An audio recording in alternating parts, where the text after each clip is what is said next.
Present us, O Lord, in all our doings with thy most gracious favour, and further us with thy continual help, that at all our works begun, continued, and ended in thee, we may glorify thy holy name, and finally by thy mercy attain everlasting life.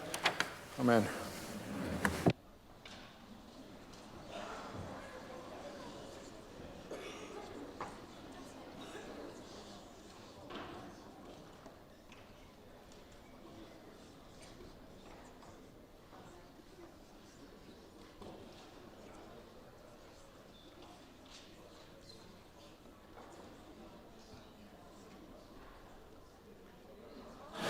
Introduction of guests. Recognize the member for Melfort. Thank you, Mr. Speaker. Could I ask leave for an extended introduction? Members asked leave for an extended introduction. Is leave granted? Recognize the member. Thank you, Mr. Speaker. The Government of Saskatchewan has proclaimed March 1st to 31st as Le Rendezvous de la Francophonie and the month of the Francophonie in Saskatchewan. It's the time to celebrate the warmth, heritage, and growing diversity of Saskatchewan's Francophonie community. Mr. Speaker, to you and through you, I would like to introduce several members of that community. There's no better place to start than by recognizing the up-and-coming generation. In the East Gallery, we see a bright and energetic group of 7th grade students from École Monseigneur de Laval here in Regina. That's the West Gallery. There you are. Thank you. The Finance Minister knows directions. The students are accompanied today by longtime educator and school administrator Claude Martel. These students are bilingual and many are multilingual, giving them great language skills for their future careers and helping make Saskatchewan more diverse and able to communicate in the world. Mr. Speaker, in your gallery is another remarkable student finishing his degree at the University of Saskatchewan. Alastair Rees is the first ever Youth Poet Laureate of Saskatchewan, selected by the Saskatchewan Writers Guild. He didn't flex his muscles too hard for the other speakers that were standing up with him today. We appreciate that. Alastair's term began April 1st, 2019 and will run until March 31st, 2020. Alastair is fully bilingual. He publishes and performs in both English and in French. Mr. Speaker, I would like to also introduce Denis Simard, the current president of the ACF. Denis has worked hard to build a strong relationship between the community and government, and I commend and thank him for those efforts. Denis, proud fact, he is the father of one of our newest citizens of Saskatchewan, 14 days old, Rue. Congratulations, Denis. And Mr. Speaker, there's going to be activities across the province, both cultural and sporting in nature, that I would invite everyone to attend. I'd encourage you to get out and participate in these events, learn about the history and contributions of the Franciscois to this province. I ask, Mr. Speaker, that all members please join me in recognizing and welcoming these guests to their legislature. Thank you.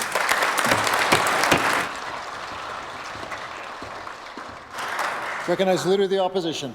Mr. Speaker, I'd like to join the Provincial Secretary in welcoming the members of the Francophonie to the legislature. Je suis vraiment content de vous voir ici aujourd'hui, tous les étudiants de Monseigneur Laval. Monsieur Martel, bienvenue. Je suis vraiment content de vous voir. Et aussi Denis Simard, Alpha Barry, Marc, Alistair, félicitations d'être le poète de la province et félicitations Denis pour le nouveau bébé. Ça, c'est vraiment une bonne nouvelle.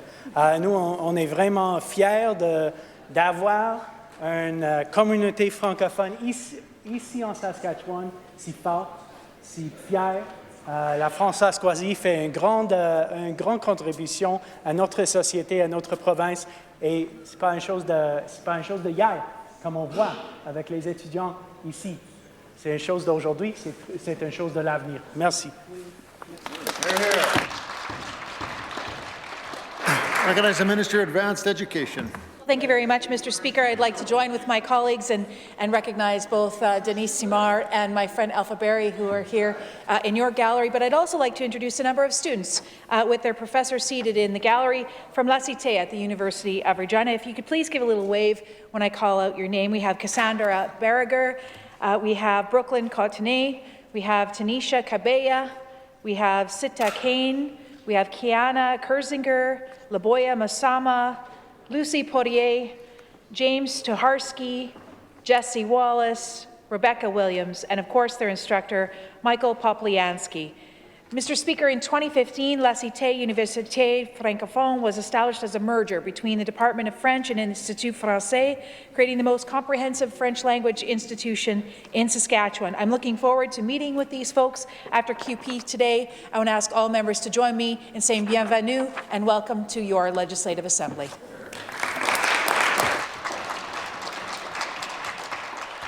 Recognize the member for Saskatoon-Newtana.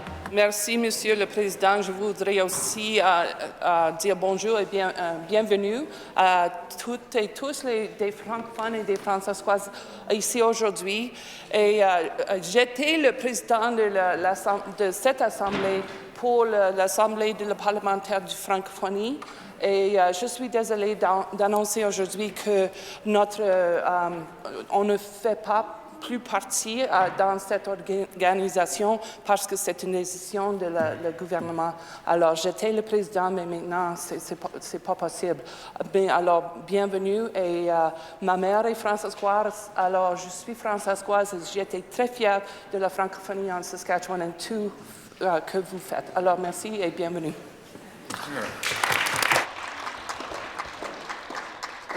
Recognize the member for Lloyd-Minster. Thank you, Mr. Speaker. I'd like to introduce to you a special guest seated in your gallery today, my sister Beverly from Saskatoon. She's down here visiting, and I think she's found herself house and cat sitting for my brother-in-law for a week. Bev is the youngest and next in line to me, but she's the 7th of 12 siblings. She's been in this building before in the past, but this is her first time to watch the proceedings in person today. So I ask all members to, and she's worked for 40 years for the Federated Co-op in the food marketing department and has been retired for almost 2 years now. So that's the cat-sitting job she's got, I think. So I ask all members to join me in welcoming her to her Legislative Assembly.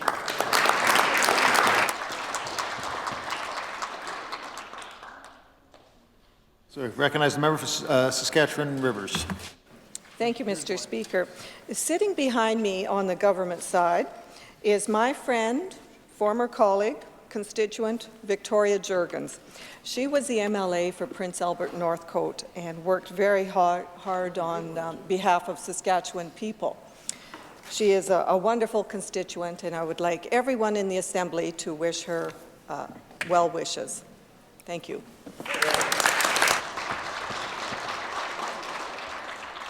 Recognize the member for Regina Northeast.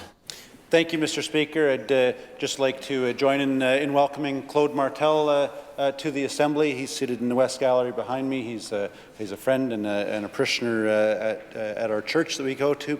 And while I'm on my feet, Mr. Speaker, I'd like to again introduce the members of Unifor 594 who are here today. Once again, they've been watching the proceedings over the last couple of weeks, and they're both in the East and West Gallery. Mr. Speaker, of course, you can't support the oil and gas sector without supporting oil and gas workers, and so I thank them for being here to watch the proceedings, and ask all members in joining me in welcoming them to their Legislative Assembly. I recognize the Minister of Justice. Thank you, Mr. Speaker. I'd like to join with the member opposite and welcoming these workers to the legislature. I know that they've been here virtually every day through the last number of since the session started, and we understand the processes that they're going through. We urge everybody to continue working, and Mr. Speaker, these people work hard. They make valuable contributions to our province. We thank them for the work that they do every day.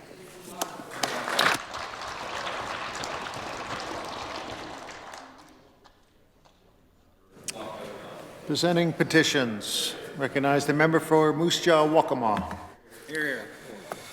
Thank you, Mr. Speaker. I am pleased to rise today to present a petition from the citizens who are opposed to the federal government's decision to impose an unfair and ineffective carbon tax on the province of Saskatchewan.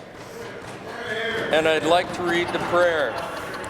We in the prayer that reads as follows, respectfully request that the Legislative Assembly of Saskatchewan take the following action. to cause the government of Saskatchewan to take the necessary steps to stop the federal government from imposing a carbon tax on the province. Mr. Speaker, this petition is signed by good citizens of the fair city of Moose Jaw. Thank you. I do so present. Recognize the member for John Rosemont.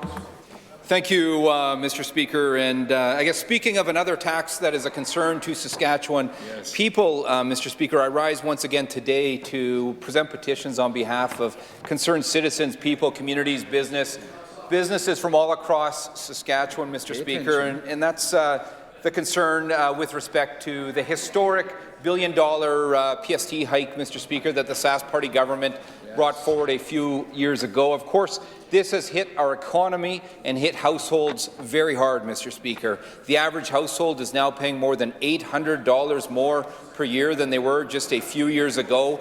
Mr. Speaker, of course, that hits that family and that household hard, but it's hurt our economy as well, Mr. Speaker. And as it relates to the Sask Party government's choice to impose that PST onto construction labour, well, quite simply, that's the epitome of a job-killing tax, Mr. Speaker. Sadly, the results speak for themselves. We see permits that have plummeted all across Saskatchewan, important projects that have been shelved, Mr. Speaker, and sadly thousands of hardworking tradespeople that have lost their jobs. So many of those that have been forced outside of Saskatchewan in pursuit of employment, Mr. Speaker. A tremendous loss for them and their family, a tremendous loss for us as a province. And the prayer reads as follows. We, in the prayer that reads as follows, respectfully request that the Legislative Assembly of Saskatchewan call on the Sask Party government to stop saddling families and businesses with the costs of their mismanagement and immediately reinstate the PST exemption on construction and stop hurting Saskatchewan businesses and families. These petitions today are signed by concerned residents from Moose Jaw. I so submit. Recognize the member for Saskatoon Centre. Thank you, Mr. Speaker. I rise again today to present a petition once again to the Legislative Assembly calling for a $15 minimum wage. And the undersigned residents of this province want to bring to our attention the following, that Saskatchewan now has the lowest minimum wage in Canada, but that a minimum wage should never be a poverty wage. But we know that Saskatchewan people working full-time at minimum wage jobs are living in poverty. That a $15 wage will improve health and well-being and lift Saskatchewan workers out of poverty. And we know that a $15 wage will benefit local businesses and support local economies by putting money in workers' pockets to spend in their own communities.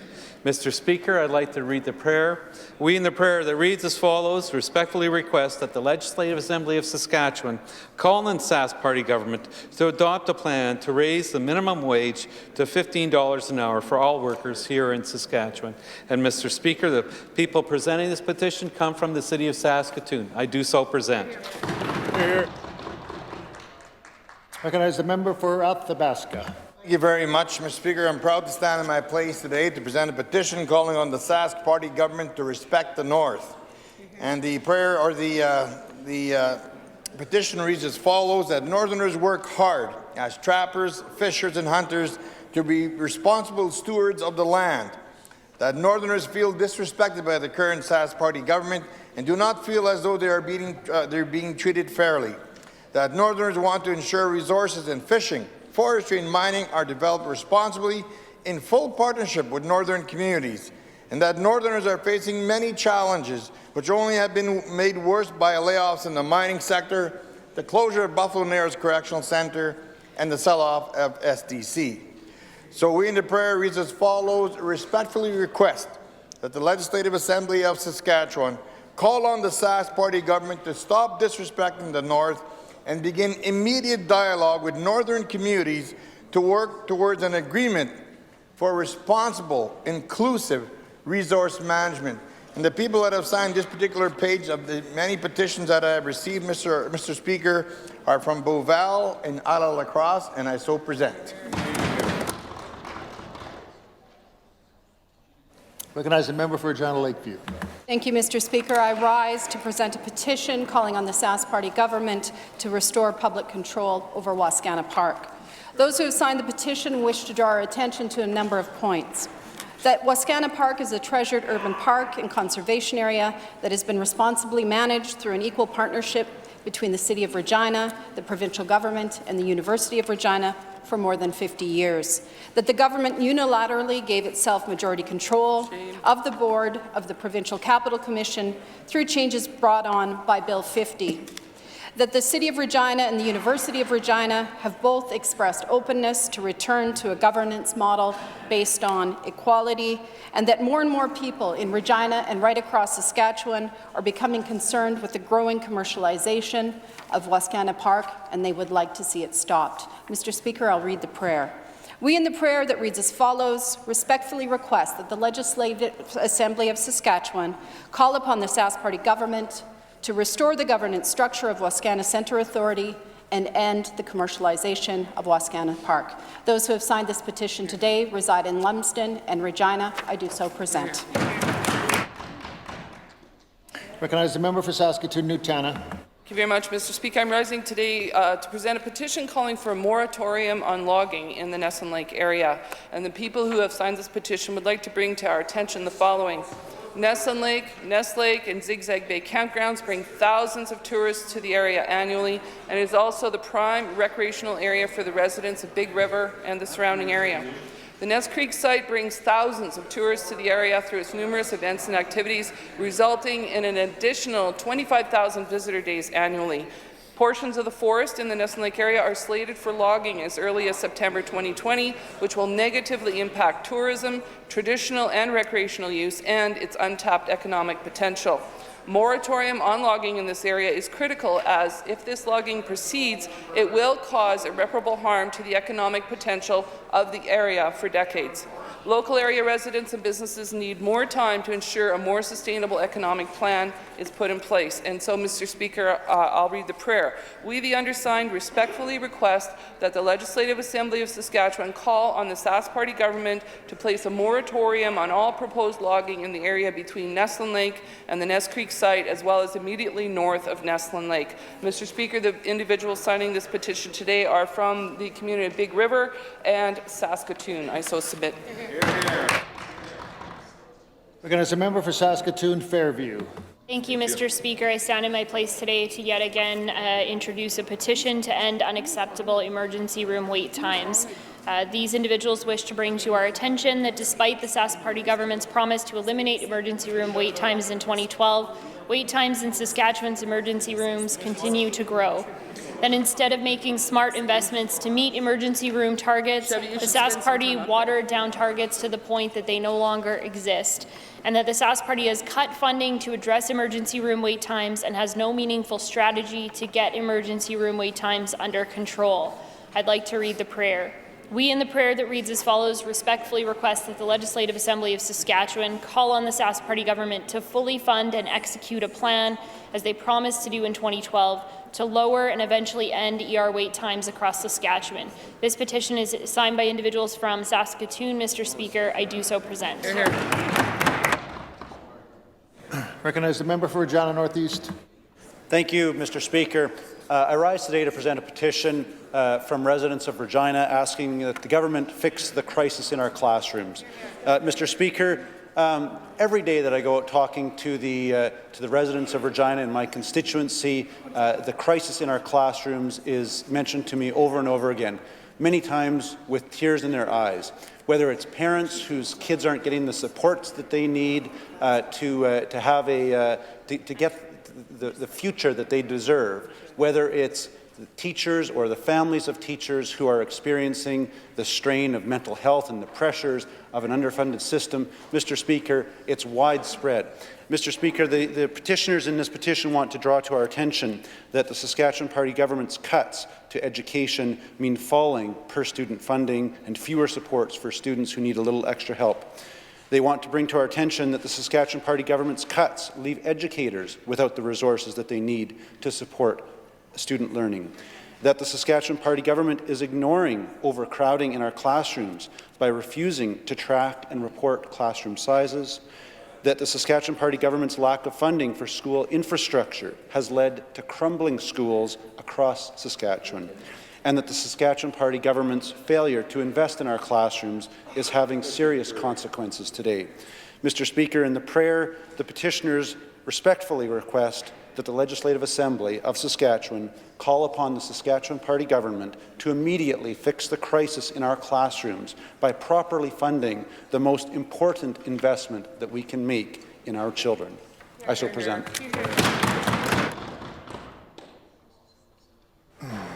Reading and receiving petitions. Statements by members. I recognize the member for Lumsden Morse. Thank you, Mr. Speaker. Today, Mr. Speaker, the Saskatchewan 4-H Foundation is celebrating its 60th anniversary. The foundation was formed through an act of this legislature on March 10, 1960, with the purpose of supporting the 4-H program in Saskatchewan.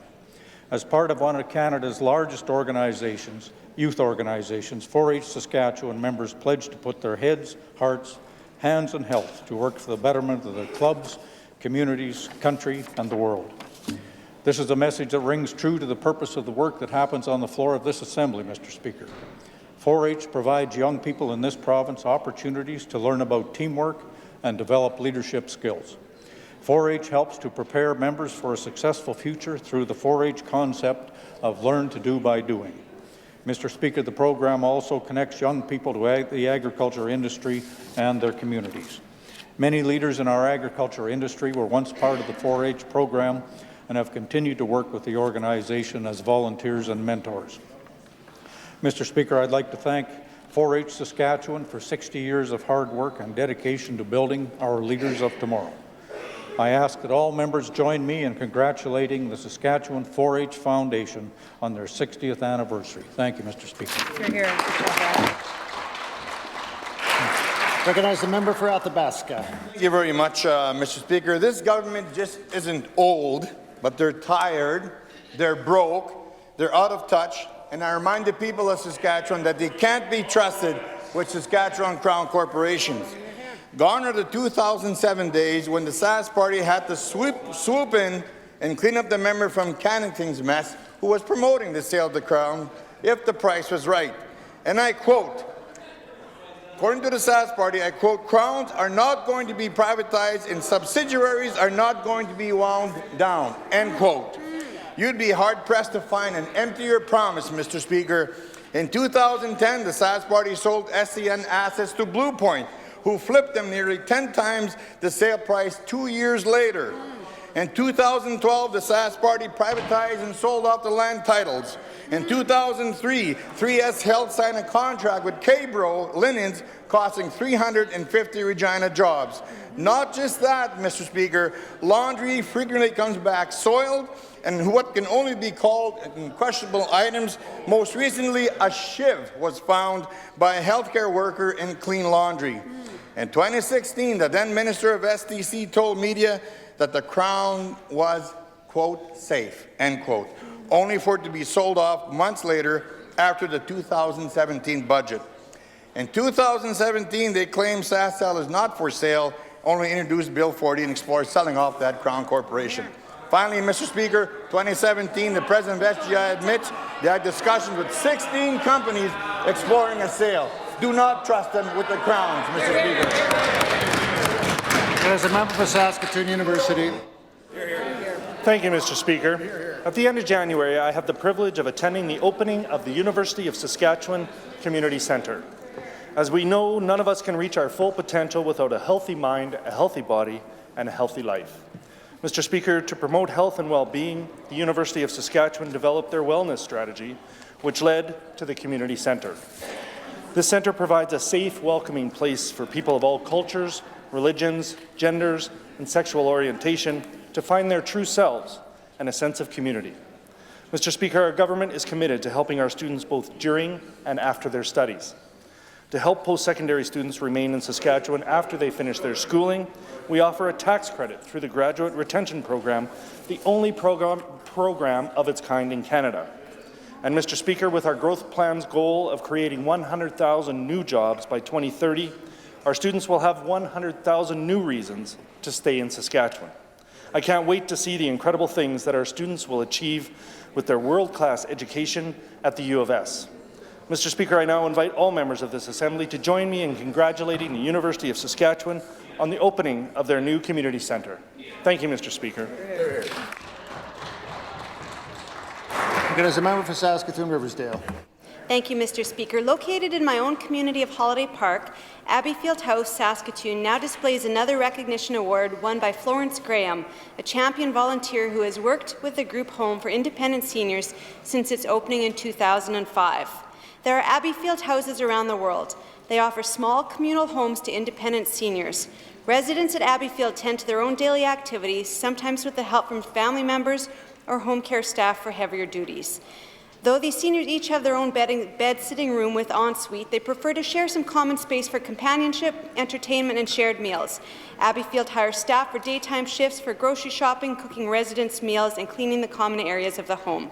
Florence Graham volunteered for 6 years as president of the Abbeyfield Saskatoon Board. She now volunteers as board treasurer. She has helped the board recruit new residents, hire staff, and stimulate activities in the home. Loved by residents and their families, Florence is the go-to person for solving problems and ensuring quality of life for residents. While she served for 6 years on the Abbeyfield Homes Canada Board, Florence also travelled across Canada to visit 22 Abbeyfield homes. Now in the Saskatoon Homes Sunroom, Florence's Abbeyfield Canada Volunteer Award sits proudly on a side table.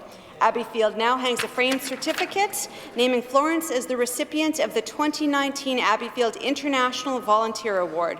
Announced at a fall conference in England, Florence Graham was selected from Abbeyfield volunteers from 6 countries. Mr. Speaker, I ask all members to join me in congratulating Florence Graham on her recent award, recognizing her Herculean and unwavering efforts to improve the quality of life for seniors through her work with Abbeyfield Homes. Thank you. As a member for Saskatoon Westview. Thank you, Mr. Speaker. I was recently given the opportunity to tour the skills and trade centres in Regina and Saskatoon. Tradespeople are in demand in Saskatchewan, and these facilities deliver short-term trades and skills training that leads to jobs in industries where workers are in high demand. These facilities also work with the industry to develop and deliver relevant and recognized programs that are responsive to industry labour needs. There is no cost to train at the Trades and Skills Centres, and students are even paid wages for the hours that they are in class. Mr. Speaker, during the tours, I noticed many enthusiastic students who were excited to soon be starting their new careers in fields like landscaping, concrete, and construction. These facilities also boast very high Indigenous engagement and connect students to careers as soon as they graduate. Mr. Speaker, developing Saskatchewan's labour force is one of the 20 actions in our new growth plan, and the Trades and Skills Centres in Regina and Saskatoon will play a big part of this initiative. Mr. Speaker, I encourage each member of this Assembly to visit Regina and Saskatoon Trades and Skills Centres and see for themselves the value that these facilities add to students' lives as well as to the Saskatchewan economy. Thank you, Mr. Speaker. Recognize a member for Regina Rochdale. Thank you very much, Mr. Speaker. This past Sunday, I was pleased to join with the Gujarati Samaj of Saskatchewan in their celebration of the Indian festival Holi, along with my colleagues, the Minister of Parks, Culture and Sport, the Minister of Social Services, and the member of Regina Pasqua, as well as yourself, Mr. Speaker, participated in Holi, this wonderful celebration. It was the first time ever that Holi was held indoors, and it was fun. Mr. Speaker, Holi falls on the first day of the full moon in March. It's celebrated with much enthusiasm and bright colors. The festival signifies the victory of good over evil, the arrival of spring, and the blossoming of love. It was a day to rid oneself of past errors, to end conflict by meeting others, and a day to forgive and forget.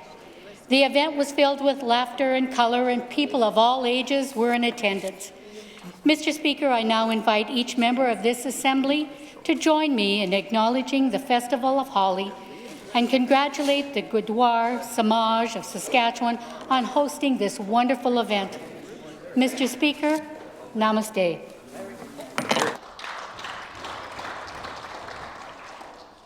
Recognize the member for Swift Current. Thank you, Mr. Speaker. Saskatchewan people are hard at work. Though members opposite dislike it when we present facts, I'm happy to stand today and present the most recent job numbers. Mr. Speaker, in February, 569,700 people were employed in our province. That's an increase of 4,900 compared to February of 2019. Full-time employment has increased 3,100, and part-time employment increased by 1,900 over this period. Compared to last year, Mr. Speaker, Saskatchewan is seeing highs for the month of February for labour force, employment, full-time employment, male and female employment as well.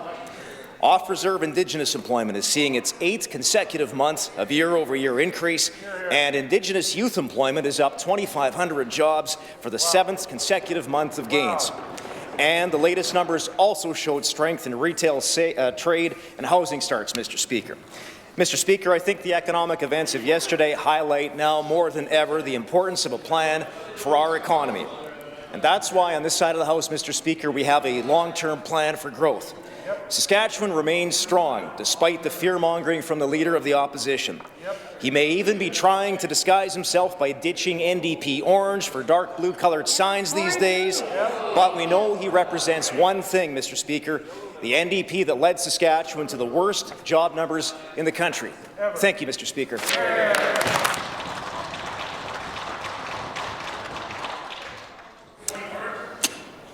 I haven't recognized you yet. But thank you. Why is the Government House Leader on his feet? Point of order. What's your point of order? Thank you, Mr. Speaker. During members' statements, the member for Athabasca, who has a history of using unparliamentary language, did so again. He referred to the member of Cannington and said, I quote, cannot be trusted. I would refer the Speaker to Hansard page 4511, March 29, 2010, where Speaker Toth ruled that to be unparliamentary language. I would call on the member for Athabasca to stand in his place, withdraw, and apologize. Recognize the member for Athabasca. Mr. Speaker, I'll withdraw and apologize. Question period. Recognize the Leader of the Opposition. Well, thank you, Mr. Speaker. Yesterday, I asked the Premier about his plan to call a snap election call later this month in the midst of a COVID-19 pandemic. This is a serious issue, and a serious response would be required, but the Premier brushed it off. Yesterday, the Minister of Health said to the media that it is important for the public to practice social distancing and other precautions to prevent infections. Precautions like avoiding handshakes, which certainly sounds like good evidence-based advice for infection control, Mr. Speaker. It also sounds completely incompatible with door-to-door campaigning and large campaign rallies during an election, Mr. Speaker. That's the opposite of social distancing. So my question for the Premier is, has he had the time to think this through? Has he consulted the experts? Will the Premier come clean with the people of Saskatchewan about his plans for an election? Will he still call an election with a pandemic underway, or is he going to just keep playing political games? I recognize the Premier. Mr. Speaker, what we have always tried to provide on behalf of the people of the province, as we have had the honour for about a dozen years now to serve as their government, is a responsible and stable government here in Saskatchewan, Mr. Speaker. Mr. Speaker, as we look ahead to days, weeks, months ahead, Mr. Speaker, we will continue to endeavour to make the very best decisions that we can on behalf of the people of this province and continue to be a responsible and a stable voice on behalf of the people that we serve. Mr. Speaker, the fact of the matter is as we face, not just in Saskatchewan, not even just in our nation of Canada, but across this continent, around the world, Mr. Speaker, we are facing a very serious outbreak with COVID-19, Mr. Speaker. This outbreak has us having conversations with respect to how we are prepared from a health perspective, again, on behalf of the people of this province, to ensure that health officials are talking to one another across Saskatchewan and having regular contact with officials across Canada so that we are up to date with the latest occurrences and how we can provide the very best health care for the people should we have cases that arrive in this province, Mr. Speaker. And thankfully, in years gone by, we have made some difficult decisions. Yes, in this province, we have shifted our resource revenue reliance away from natural resource revenues, and what we see in the economic fallout, Mr. Speaker, again around the world, but affecting the province of Saskatchewan, we are very well prepared from a financial perspective to go into the next number of weeks, Mr. Speaker. Recognize the Leader of the Opposition. Mr. Speaker, responsible and stable government is an excellent goal, and it's exactly what members on this side would provide. Calling an election in the midst of a COVID-19 pandemic, in the midst of a worldwide economic crash, would be unstable and irresponsible. Which is the Premier planning to be? Recognize the Premier.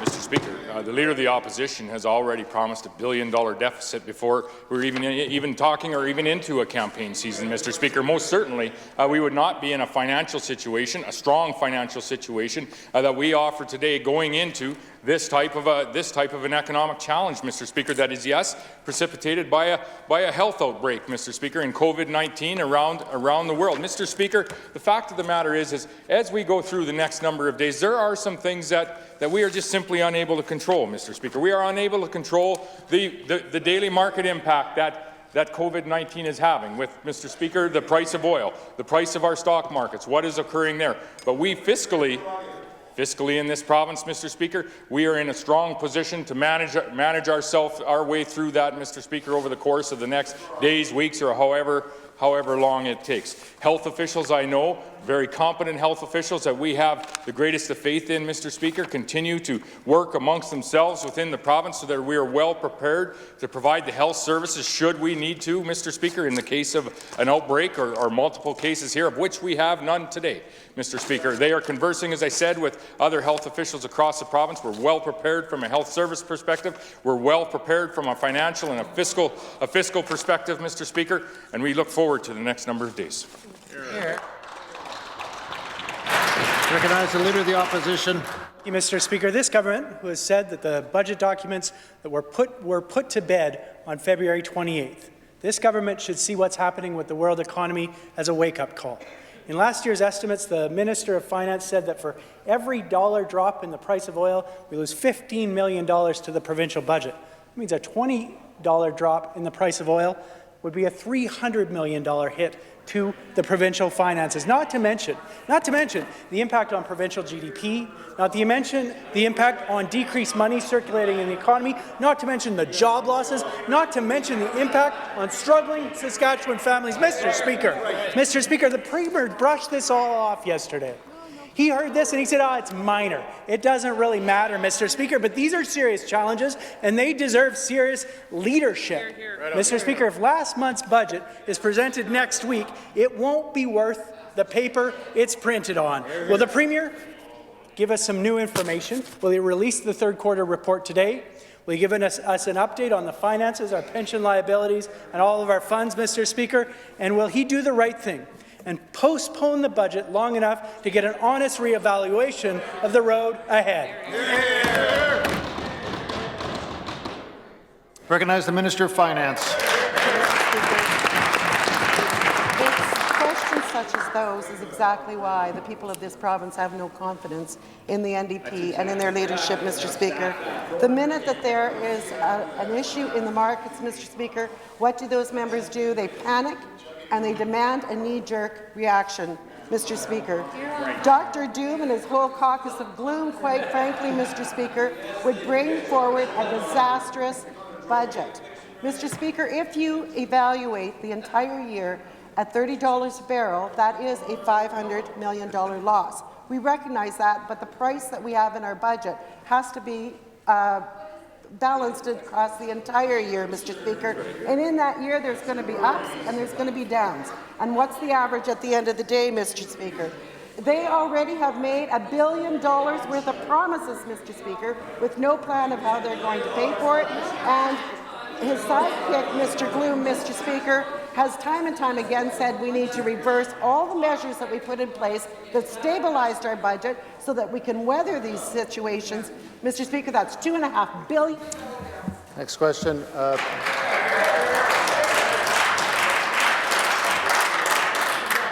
I'll caution the Minister of Finance in regards to referring to the member by his correct title. Recognize the Leader of the Opposition. Mr. Speaker, failing to respond to the realities around us isn't leadership. The Premier thought it was just fine to delay a budget back in April 2018 when it was convenient for him and the Sask Party's leadership race. That was no problem. But now, despite major shocks to the world economy, despite a COVID-19 pandemic, despite all these new pressures that invalidate the existing budget, everything is suddenly set in stone. Mr. Speaker, time and again, this Premier puts his party ahead of the people of Saskatchewan. And this government, if this government puts forward last month's budget next week, Mr. Speaker, it will be a fiction. A Premier whistling past the graveyard, pretending everything is fine while the people around him are hurting. Mr. Speaker, this government can't seriously be considering tabling a budget that deceives the people of Saskatchewan about the real state of Saskatchewan's finances and economy on the eve of an election. So I ask, Mr. Premier, Mr. Speaker, will the Premier release the third quarter report today? Will he release the third quarter report today, an update on our finances, and will he postpone the budget and allow enough time for an honest assessment about the real state of our province's affairs and the road ahead? Recognize the Minister of Finance. What this budget will not have in it is a $2.5 billion deficit. And that's what it would have in it if we put in what the NDP have been asking for day after day. Mr. Speaker, that's not sustainable and it's damaging to the future of the province. Mr. Speaker, what makes that member opposite think that we don't have stimulus initiatives within our budget, Mr. Speaker? What makes the member opposite think that we won't have a budget that is going to have healthcare and education sustainable into the future? Mr. Speaker, he just wants to scrap it, knee-jerk react, and right away redo the whole thing. Maybe we have a building budget, Mr. Speaker, a budget that's going to continue to invest in infrastructure in this province, much as we have done in the past, which is a stimulus for the economy, which is, quite frankly, going to struggle through this downturn.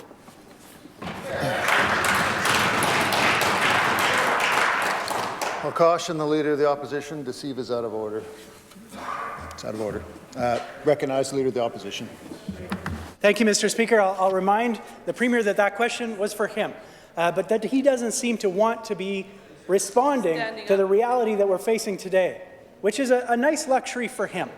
But it's something the Saskatchewan people can't afford. The people are stretched and stressed across this province that are living paycheck to paycheck. We've got the lowest wage growth in the country, the lowest minimum wage, and the highest number of people who are having to walk away from their homes because they can't pay their mortgage, Mr. Speaker. And on top of all that today, people are worried about new challenges, about the crashing world economy, about a COVID-19 pandemic, Mr. Speaker, and they have no reason at all to believe that the Sask Party is serious about addressing those concerns. The Premier appears hell-bent on calling an election in the midst of a global pandemic, ignoring expert advice and public safety. He has no plan to address the damage this market crash is going to do to people's savings and pensions, and he's fully committed. He's fully committed to plowing ahead with a budget that's only hope is getting to be a finalist as the best work of fiction in the Sask Book Awards, Mr. Speaker. Why would the people of Saskatchewan have any confidence at all in this Premier's willingness to acknowledge and address the real suffering they're experiencing? Why would they have any faith in him having any plan to be upfront about the real challenges on the horizon when he's hiding from the questions every day? Recognize the Premier. Mr. Speaker, to quote the Leader of the Opposition, and just to add my comments in front of that quote, Mr. Speaker, this Premier, this government is not hell-bent on anything. Mr. Speaker. We most certainly are here to serve the people of this province. Mr. Speaker, we most certainly are. Mr. Speaker, we most certainly are here to serve the people of this province and to serve so, Mr. Speaker, in to provide the most stable environment so that we can make what are some very serious situations that lie before us in the days ahead. The fact of the matter is, Mr. Speaker, is that due to some daily market conditions that are happening here today that, yes, may hang around for some period of time, Mr. Speaker, but we are not going to make some panicky and knee-jerk reactions due to, Mr. Speaker, what has occurred here over the course of the last couple of days. Mr. Speaker, we are going to provide that stable environment so that we can make the very serious decisions that the people of this province expect their government of Saskatchewan to be making. Mr. Speaker, next week we are going to table a budget.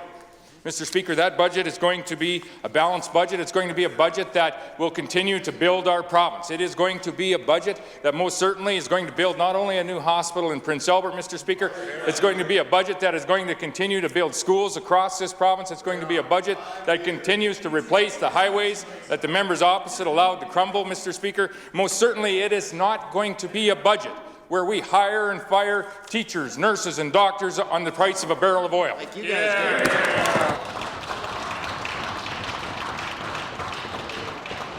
Recognize the member for Regina Lakeview. Speaking of teachers, you know, Mr. Speaker, it wasn't so long ago that minister was on the campaign trail, leaning up against his sports car next to his motorcycle, recording a video full of promises to teachers and students. I quote, "We need to talk to teachers. We need to understand exactly what they need in their classrooms so that their children can be successful." End quote. Fast forward to yesterday, where the minister was hollering across his assembly, blaming teachers for the mess that his government created, accusing them of walking away from children. Mr. Speaker, the only person walking away is that minister from his platitudes on education that he hoped would make him premier. So my question is this: will the minister apologize for his disparaging remarks about Saskatchewan teachers? And will he get back to the table with the resources that they need to help kids succeed? Hear, hear. Recognize the Minister of Education. Mr. Speaker, I'm not going to apologize, Mr. Speaker, for the union that takes teachers out of the classrooms, Mr. Speaker, or that prevents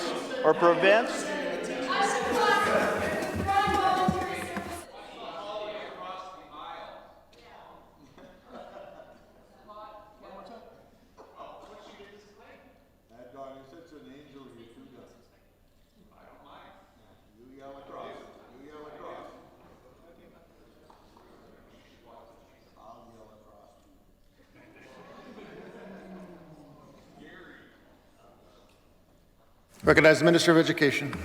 Mr. Speaker, I'm not going to apologize, Mr. Speaker, for the fact that the union representing teachers, Mr. Speaker, has decided to take the actions that they have taken, Mr. Speaker, to withdraw voluntary services and preventing children, Mr. Speaker, from participating in extracurricular activities, Mr. Speaker. And talk about people that have walked away from the table, Mr. Speaker. From negotiations to arbitration to negotiations to conciliation, all the union has done is walked away, Mr. Speaker, and refused to participate with this government. Mr. Speaker, there's a standing offer. There is a standing offer, Mr. Speaker, for the union to return to the bargaining table, Mr. Speaker, to talk about the important issues that are facing teachers, Mr. Speaker. I've indicated to the STF last week and to their president, Mr. Speaker, that there is a new bargaining mandate, and we're willing to discuss that, Mr. Speaker, but it's the union, Mr. Speaker, that's walked away from the negotiating table. Recognize the member for Lakeview.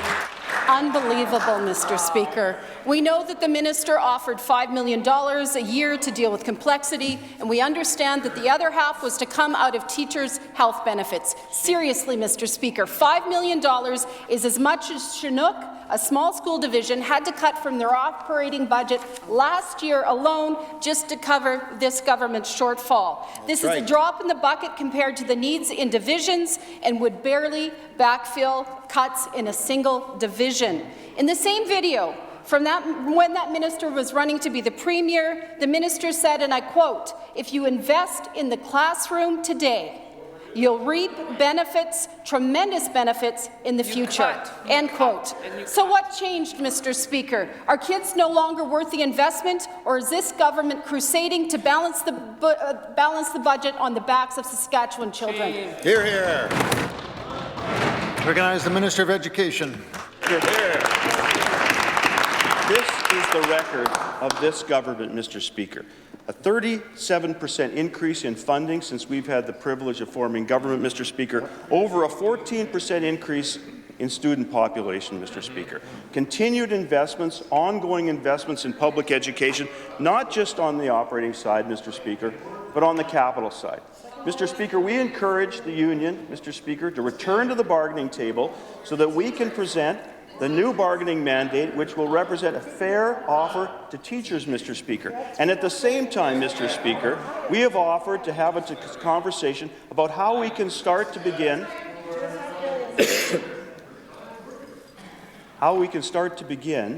moving forward with solving some of the challenges in our classroom. Mr. Speaker, we can't solve this overnight by simply throwing $120 million at it, Mr. Speaker. The suggestion that we add $5 million, Mr. Speaker, to be matched by the SDF, which, incidentally, was an offer that they made at the bargaining table to contribute the excess of their health benefit fund, Mr. Speaker. Remember that, Carla? Recognize the member for John Lakeview. Mr. Speaker, that minister's numbers are simply incredible. This government's spin on education does not match the reality. Every kid in our school system this year is receiving $400 less than they were in 2016. That's a $78 million shortfall, even without inflation or salary increases. It's no wonder, Mr. Speaker, that teachers are standing up for the kids that they support. The Minister of Education promised that his latest distraction from the crisis in our classrooms, his Committee on Class Sizes and Composition, would report back before this budget this spring. There is no sign of that report, Mr. Speaker. We know that the budget is inked. Will the minister be releasing that report today? Will he please enlighten us all on his plan to address class size and composition, or his plan simply to keep insulting teachers and distracting from his own failures? Recognize the Minister of Education.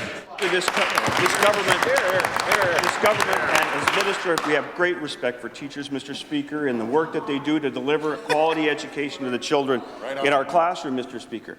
I've delivered to the STF, Mr. Speaker, a plan to begin to address the issue of class size and composition. It was categorically rejected by the STF last week, Mr. Speaker.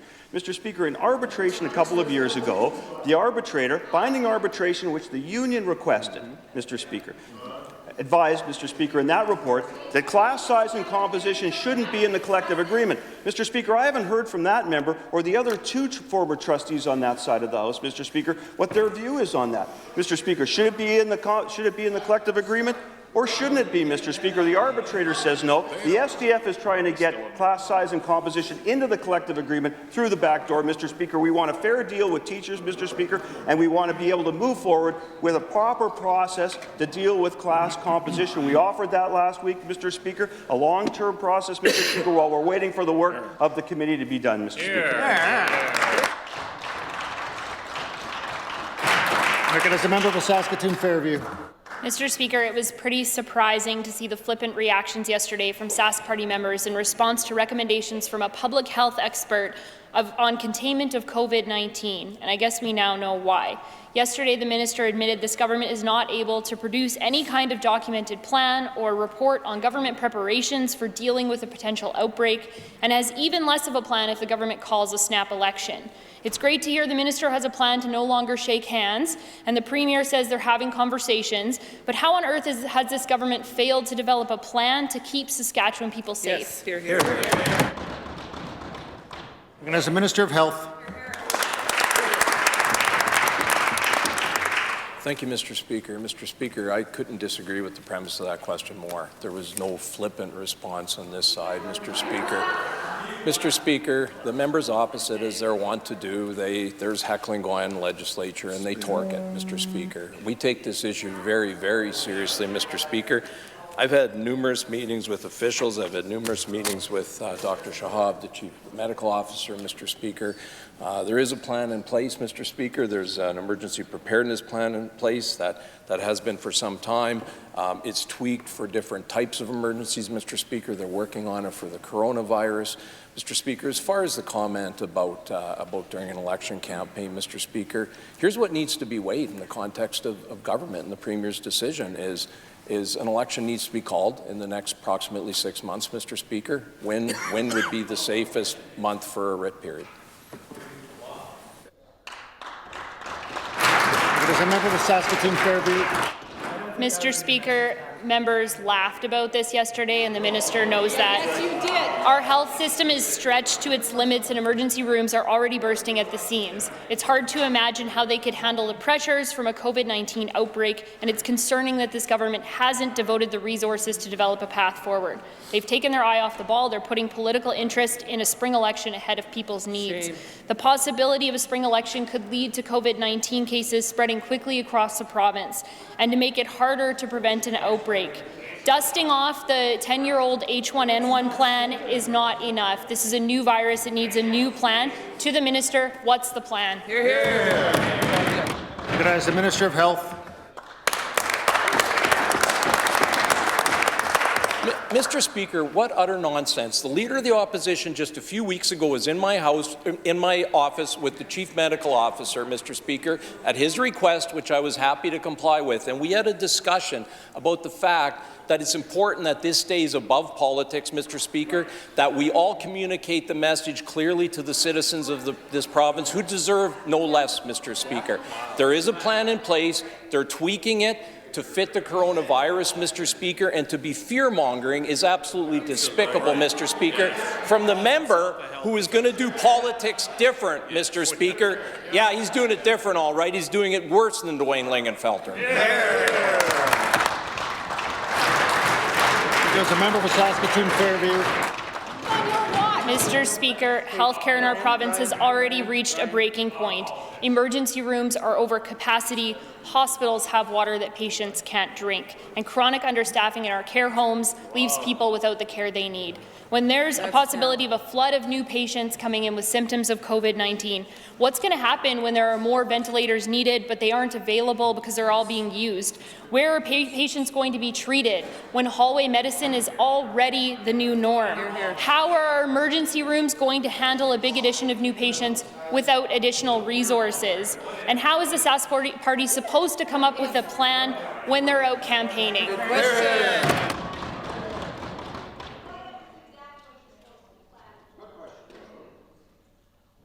Recognize the Minister of Health. Thank you, Mr. Speaker. I realize that the members opposite are terrified of election. If I was them, I would be too. Mr. Speaker, but the fact of the matter is, on this issue, a very serious issue, the issue of coronavirus, Mr. Speaker, officials do have a plan in place. Dr. Shahab keeps the media briefed, Mr. Speaker. He does a weekly briefing on that. Information's available on the website, Mr. Speaker. And as far as being short of supplies, not only province-wide are we relying on officials to make sure we have appropriate supplies, Mr. Speaker, we're doing that nationally. Mr. Speaker, Dr. Shahab is the co-chair of the FPT for Canada, along with Dr. Tam, who's with the federal government. Mr. Speaker, we have great faith in Dr. Shahab and all our officials. Thank you, Mr. Speaker.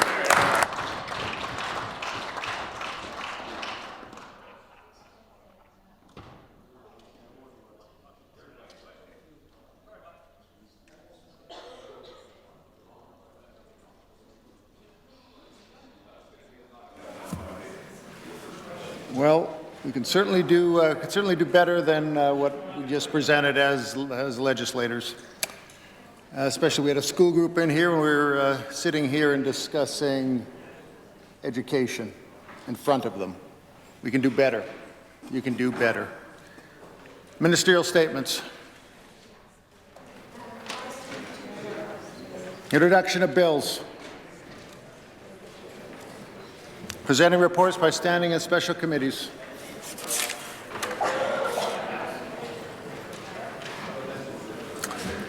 Orders of the day. Written questions. Question number 103, asked by Ms. Mowat.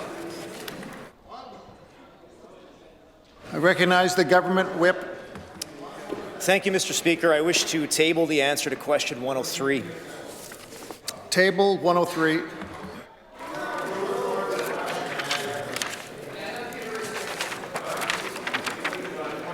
Question number 104, asked by Ms. Mowat.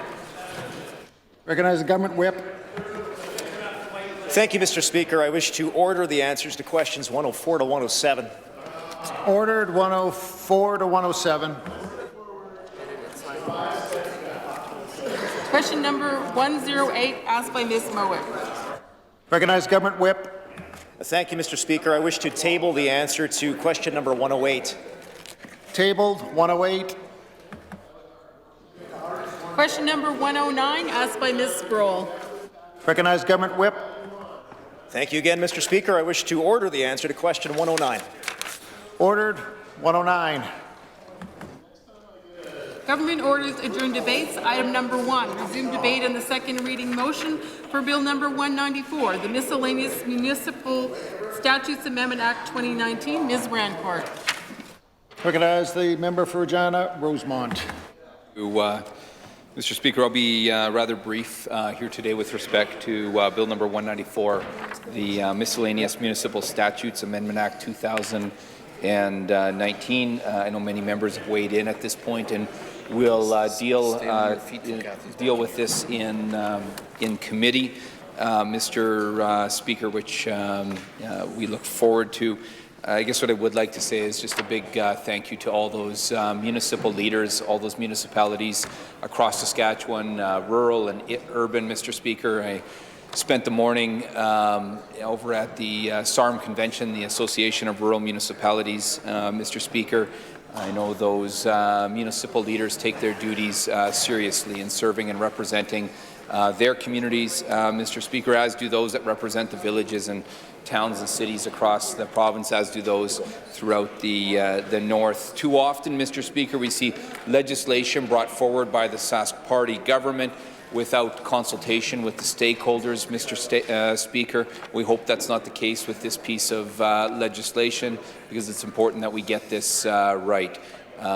When a government rams forward with legislative change without thoughtful consultation, it's at risk of creating unintended consequences, Mr. Speaker, that have an negative impact on direct stakeholders and Saskatchewan people. That's why this process of consultation and then committee is going to be important. Many of the measures that have been brought forward are aimed to improve accountability and transparency of municipalities across Saskatchewan, and that's an important aim.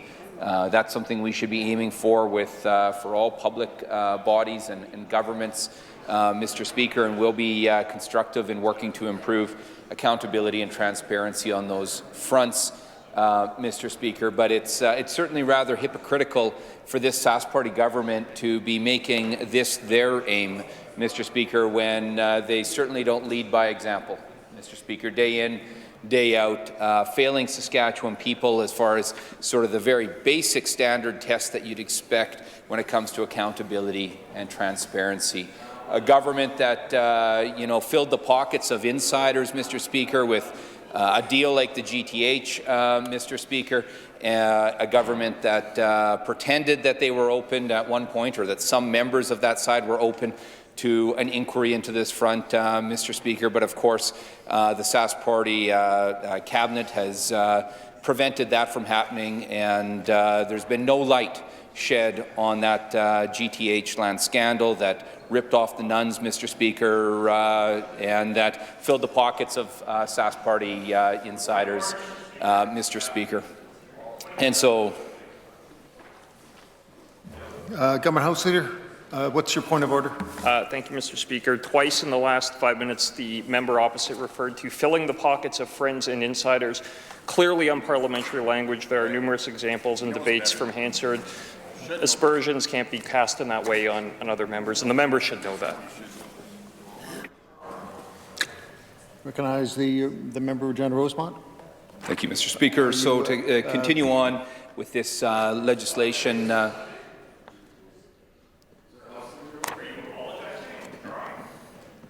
Recognize the opposition House Leader.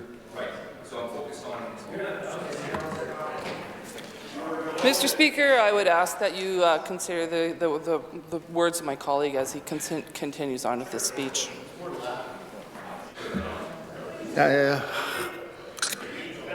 I'd be, we'll be happy to review the tape.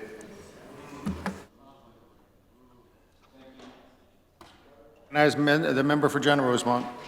Thank you, Mr. Speaker. I'll continue on with respect to Bill number 194, which is aimed to improve transparency and accountability of local governments, Mr. Speaker. And again, this is a constructive and important exercise, one that we're happy to play our part of, Mr. Speaker. But as I've said, it's so hypocritical coming from this Sask Party government, Mr. Speaker, that has been anything but accountable and transparent, Mr. Speaker. Well, is the Government House Leader on his feet? Point of order, Mr. Speaker. What's your point of order? And, Mr. Speaker, the member opposite using unparliamentary language. I would refer the Speaker to debates February 21st, 1961, page 2284. Debates June 22nd, 1961, page 6916. Hypocritical is an unparliamentary word, and the member opposite should withdraw and apologize. Recognize the opposition House Leader. Thank you, Mr. Speaker. I would ask that you review the record. Well, I'm getting a little tired of having to review the record, so member for Rosemont, please come to order in regards to your use of language. No, I understand, right? I understand you have no respect for the chair. Okay, I get that.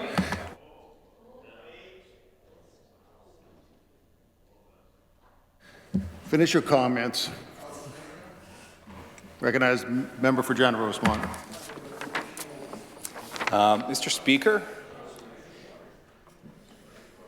the bill before us will be dealt with at committee. We'll deal with it there.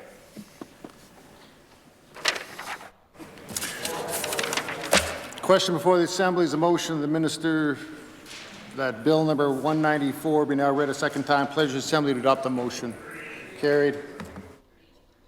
Second reading of this bill. To which committee shall this bill be committed? Recognize the Government House Leader. Thank you, Mr. Speaker. I designate that Bill number 194, the Miscellaneous Municipal Statutes Amendment Act 2019, be referred to the Standing Committee on Intergovernmental Affairs and Justice. This bill stands committee to the Standing Committee on Intergovernmental Affairs and Justice.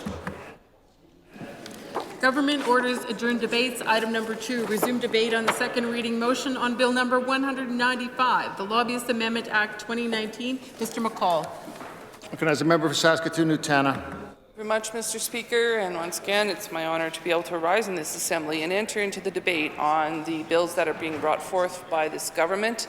As I've said many times in the past, it seems like there's a lot of recycling going on, and this was a bill that was introduced not too long ago, Mr. Speaker, originally I think in 2012 or 2013 when the original legislation. Here it is, back on the floor of the Assembly again, and Mr. Speaker, mainly because of recommendations from the Conflict of Interest Commissioner and the Registrar of Lobbying, Mr. Speaker, and there's some important changes that are being brought forward in this bill for sure, and I think definitely are improvements on the existing bill. It's a bit of a full circle for me myself too, as members opposite are indicating that there is an election call coming very soon. This may very well be one of my very last opportunities to rise in the Assembly and enter into the debate. And so it's interesting because back when I was first elected, I was asked to be part of the a subcommittee that prepared a report. The Standing Committee on Intergovernmental Affairs and Justice produced a report in May of 2012 that went to the Assembly for approval.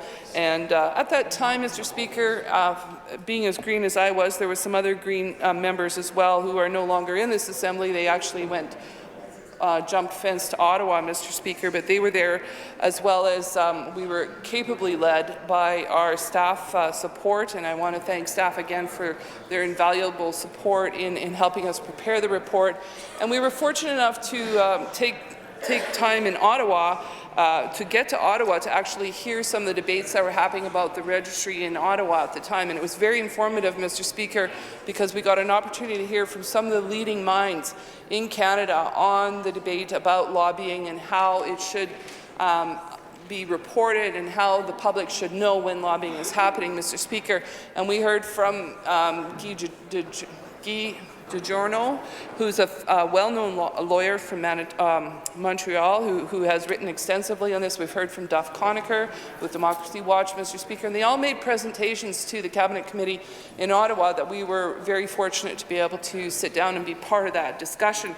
And so, Mr. Speaker, I think the recommendations that came forward, this was new legislation. We saw this as new legislation. We weren't sure how the public would respond to it, but I think now that we're into it a few years, we can see there are some gaps, Mr. Speaker, and those gaps definitely need to be dealt with.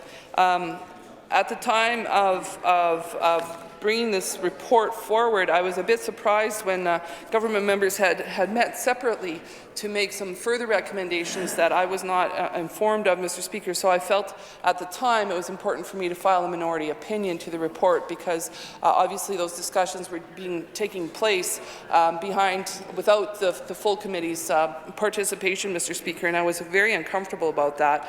But anyways, at the time I was and did insist on having an opportunity to provide a minority opinion. And much of the discussion was that we had chosen the threshold of 100 hours, Mr. Speaker, but it was going to be much more comprehensive than it actually turned out to be, Mr. Speaker, because how do you get to 100 hours to determine that this is actually lobbying under the Act?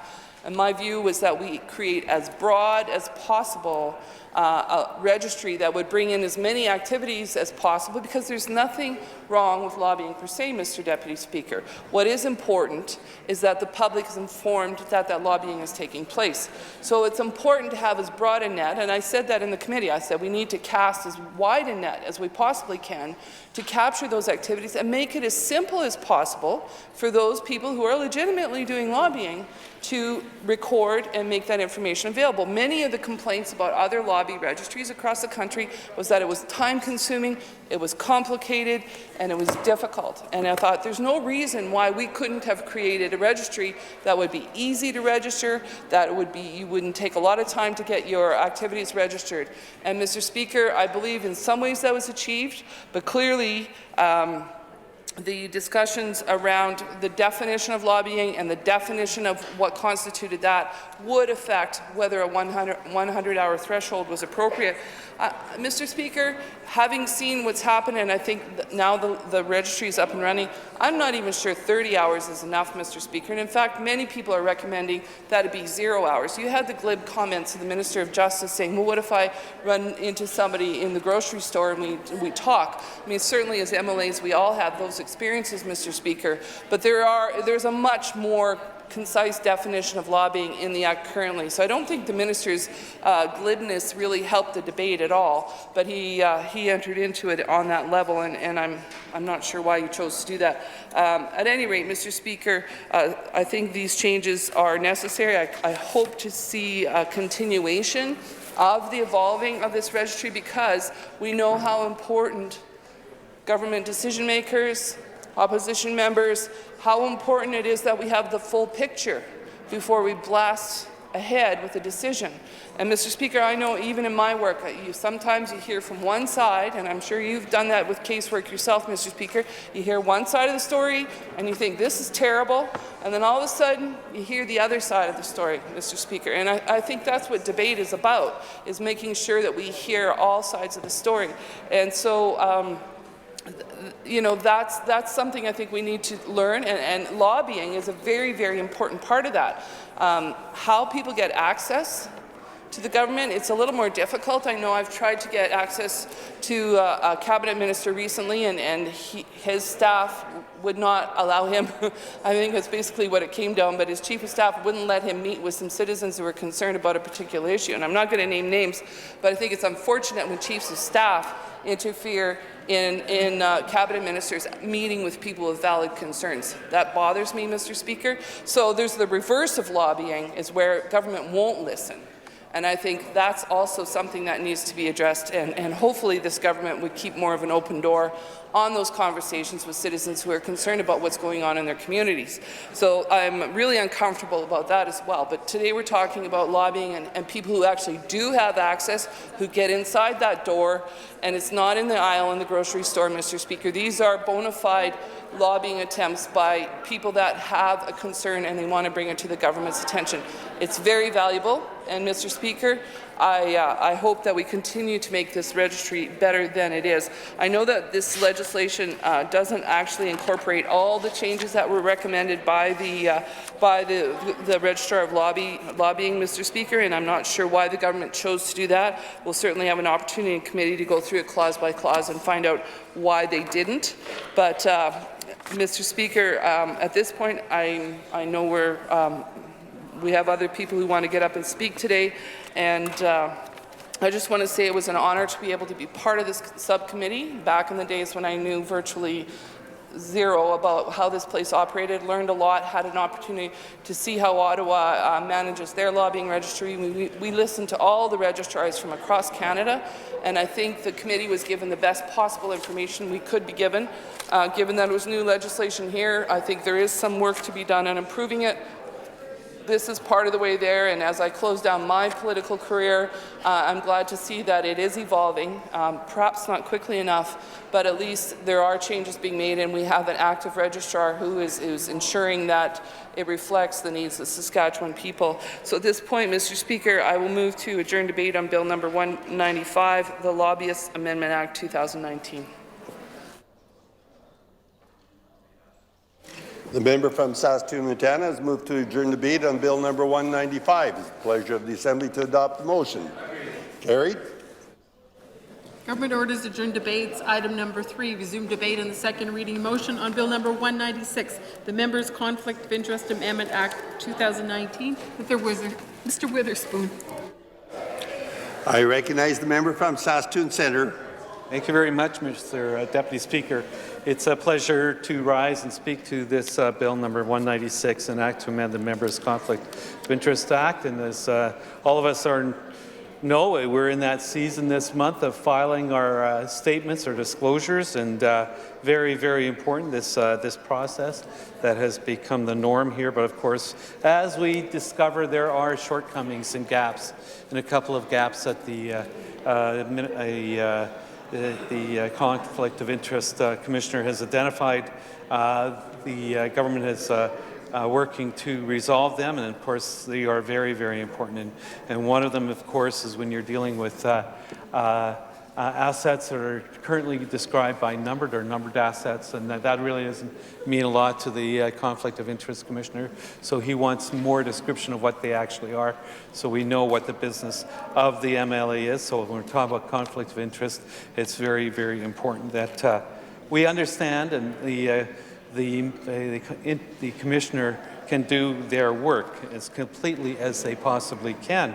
The other gap is, of course, between the time we leave here and the filing of the report. Now, ironically, if this government does push ahead with an early election, we'll have just finished doing a disclosure statement, then we'll have to do another one. That's kind of odd, but there's so many reasons why that government should really review that. The other issue really, and this is one, well, of course, is around the idea of gift or personal benefit.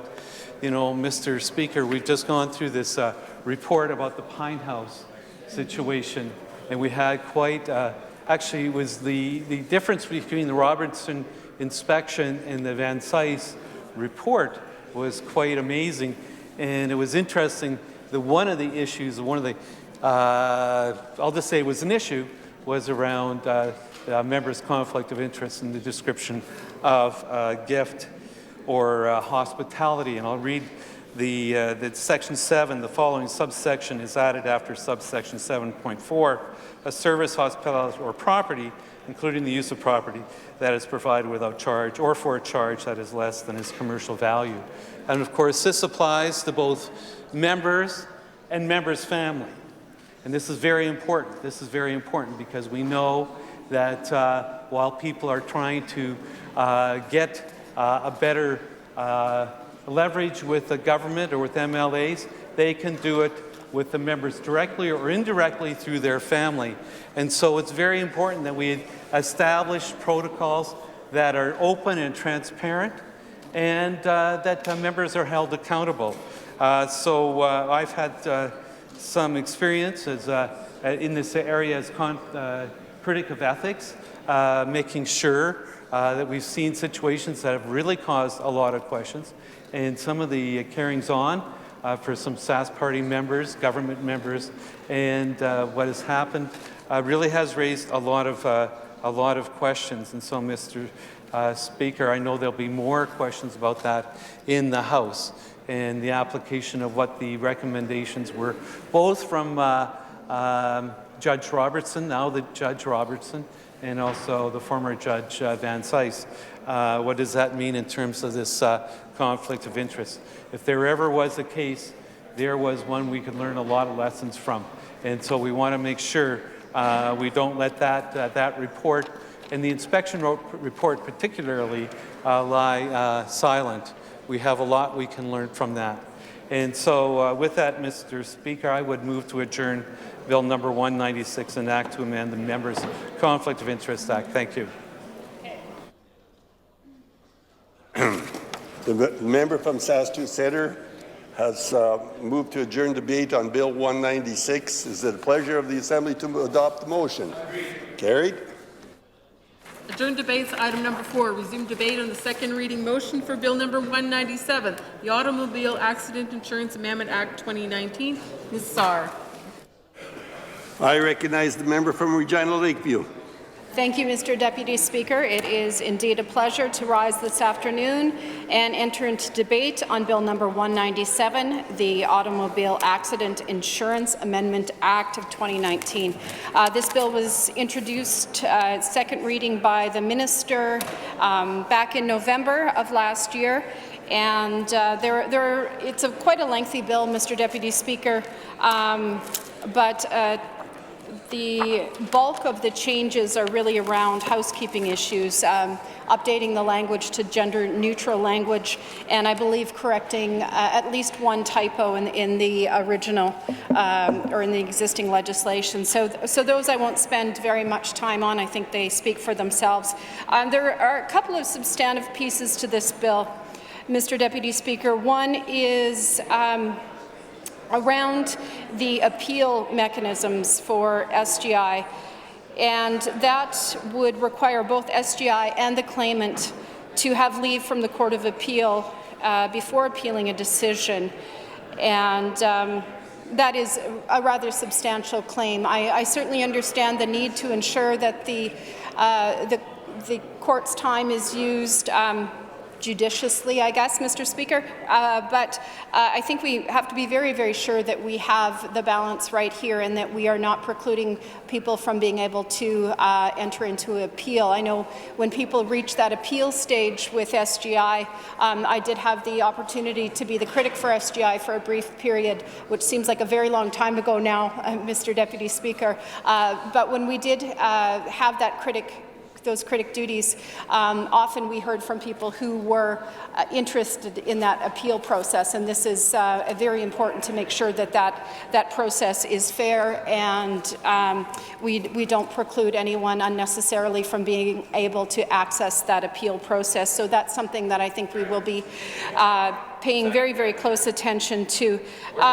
The other major change here, Mr. Deputy Speaker, it removes references of any law in the Act and replaces them with any law of jurisdiction. So currently, I think there was some need for clarification or want of clarification about jurisdiction. So if someone had their license restricted in another jurisdiction, if they had a drinking and driving charge in the States or in another province, that now with these proposed changes, a suspension in another jurisdiction would also be deemed to be a suspension in Saskatchewan. So I understand certainly the need for that, but one thing I do want to put on the record, Mr. Deputy Speaker, is I do remember back from committee all those months ago some very significant concerns about the ability of those folks at SGI to actually enter those changes due to really a lack of shortage of people doing that work. We've seen cut after cut.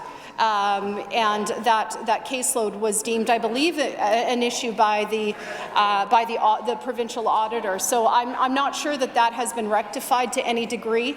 That's something that I know that my colleague from Prince Albert Northcote will be paying attention to in committee when she does have time with the minister, but that is a question. You know, it's great to make the changes in legislation, but we have to make sure that we actually have people on the front line who are able to do that work in a timely manner, and that was noted as a concern by the provincial auditor, as I have already said. So that's something that we will be looking at.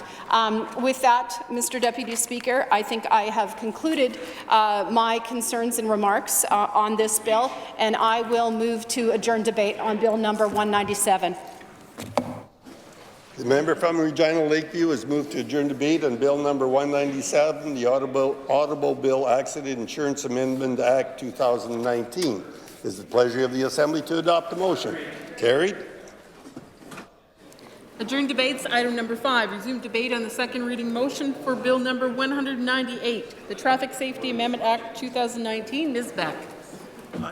I recognize the member from Saskatoon Fairview.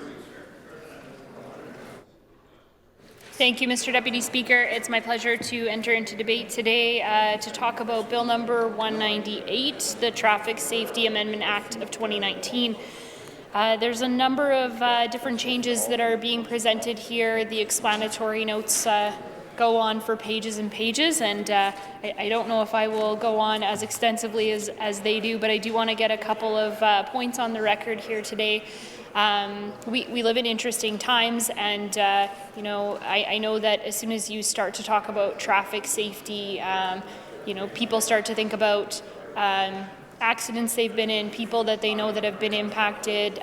It is an area that impacts all of us every day as we're on our way to our workplaces, and some of the changes that are being presented here really remind us of the times that we're in, because you know, there's some changes that are necessary because of autonomous vehicles. And I remember the first time someone told me about the prospect of autonomous vehicles, I thought there was absolutely no way that was going to happen, or that it would be safe. And now, you know, as I'm learning about human error and the errors that we all make as we're driving, I start to think that, you know, maybe it wouldn't be a bad idea.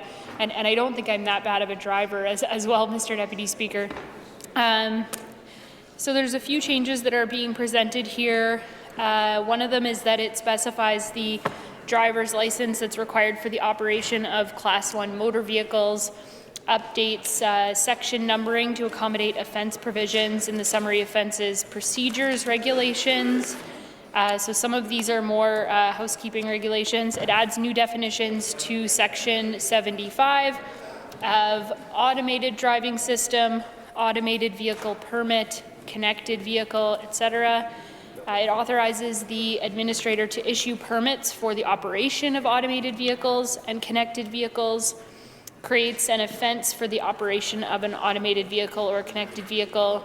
It incorporates the term signing officer to accommodate a change in terminology with respect to vehicle safety standards and inspections.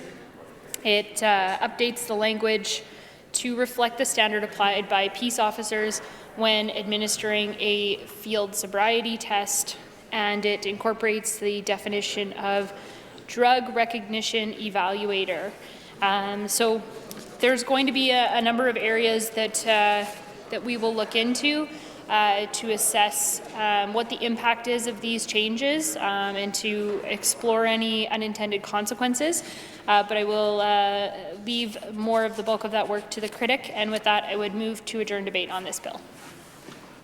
The member from Saskatoon Fairview has moved to adjourn debate on Bill number 198. It is the pleasure of the Assembly to adopt the motion. Carried. Adjourn debates. Item number 6. Resume debate on the second reading motion for Bill number 199, the Opioid Damage and Health Care Cost Recovery Act. Ms. Mowat. I recognize the member from Saskatoon Riversdale. Thank you, Mr. Deputy Speaker. It's my privilege to weigh into the discussion today on Bill number 199, the Opioid Damages and Healthcare Cost Recovery Act 2019. Just to tell you a little bit about what this particular bill does. So it will help support Saskatchewan participate in British Columbia's legal suit against opioid manufacturers and distributors. It gives our province, it will give the province the ability to have a direct action against opioid manufacturers and distributors, and also there are amendments to the Health Administration Act allowing the Health Minister to take direct action on behalf of the government to recover past and future health care costs. So there's concern that opioid manufacturers and distributors, I don't know why I'm having, those are two multi-syllable words here today that I'm struggling with a bit, but those manufacturers and distributors need to be held accountable for their role in the ongoing addiction and overdose crisis, both in Saskatchewan and across Canada, Mr. Speaker.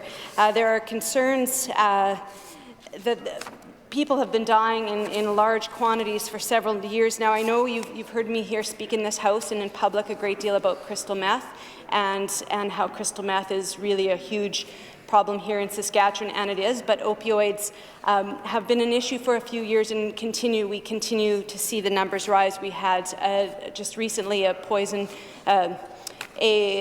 contaminated supply of street drugs, meaning drugs that people thought they were getting weren't necessarily the drugs that they were getting, and we had a number of overdoses here in Regina. But it's important to recognize that there's often a link between prescribed opioids and eventual street use.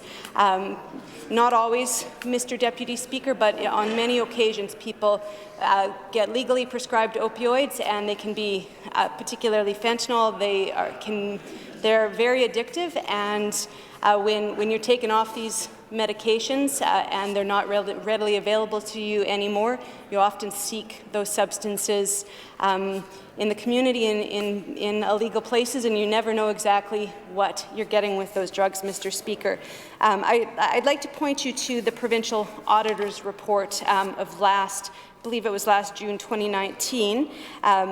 So I know, as I said, I talk a lot about crystal meth in here, but just to keep in context here, opioid poisoning hospitalization rankings among 19 Canadian cities in 2016-17 in populations over 100,000. So Regina was number 1, Mr. Deputy Speaker, at 28.3 per 100,000, and Saskatoon was number 2 at 26.1, higher than Vancouver's rate of 20.5 per 100,000. So we hear what's going on in BC and all the resources that have had to be marshaled and the efforts that are being made, which I think are far and above what we've done here. But I know, speaking to activists in BC, they're not. There's always more work and more lives to be saved, but the efforts there have been huge, and in fact our numbers per capita in our 2 major cities are not anything to be proud of, Mr. Speaker. In Saskatchewan in 2018, recorded there were 119 deaths due to opioid drug toxicity, with 441,354 opioid prescriptions filled and 359,681 opioid prescriptions dispensed used to treat addiction, like methadone or Suboxone, so opioid replacement therapies. The one thing that the auditor pointed out when we talk about legal prescribing leading to use in community, Mr. Deputy Speaker, the audit that the Provincial Auditor's Office performed and discovered that since 1988, the province supports the prescription review program to the tune of $276,000 annually. This program identifies prescribers with inappropriate prescribing practices by monitoring 19 types of prescribed opioids. But the auditor points out it does not monitor 5 federally controlled opioid medications or an opioid tramadol that Health Canada plans to add to its list of controlled medications. So if we know that these drugs, so this committee does great work, but in times where drugs are constantly new drugs are coming online, it's important that our review processes stay on top of those new drugs as well to make sure we know what's going on. I had an opportunity last summer to do a media event with a young man who was flagging concerns on easy access still in 2019 to prescription opioids. And I know that I've also had anecdotal, many people come into our offices, and I can remember 2 conversations with individuals telling me about how readily, for simple surgeries, a knee surgery, and I can't recall what the other one was, but doctors were more than willing and happy to prescribe opioids in both those cases, and the patient was not interested or willing, but the doctor was, in one case, quite insistent, saying, "Oh, fill the prescription, trust me, you'll probably want it." But so we need to stay on top of the drugs that doctors are prescribing and making sure we're monitoring that well. And if there's any new drugs that are coming online, we need to be monitoring those as well. So I'm not sure where the government is at in terms of, I suspect they've probably accepted the government's or the auditor's recommendations, but I'm not sure where they are at in actually implementing those recommendations. The audit also identified improvements needing in delivering the program. So the auditor pointed out keeping the listing of opioids to monitor current, eliminating delays in notifying physicians of prescribing concerns, and better documenting activities related to following up on prescribing concerns. And the auditor points out that because the ministry does not monitor all opioids prescribed in the province or actively monitor the program, it does not know whether the program actually helps reduce prescribed opioid misuse. So those are important things to keep in mind. She also pointed out that the ministry doesn't actively monitor opioid dispensing practices in our province's pharmacies, so we don't know if provincial pharmacies contribute to our opioid crisis here as well. So this bill is important in terms of trying to recoup some of the costs of the damages to our healthcare system, to people's lives, but keep in mind, so that is important to have resources to be brought to bear on these issues, but this is also a government who has been a little late to the game in recognizing that we have an addiction crisis here in the province. And I'm glad to see the minister. It's been heartening in the last 6 months or so. I've read many news releases and comments from the minister talking about the crisis, and in his second reading speech, he says here, quote, "There's a public health crisis in Canada arising from the use and abuse of opioids." So I am glad to see the minister has started to recognize that, in fact, we do have a crisis around addiction here in the province, both related to opioids and crystal meth.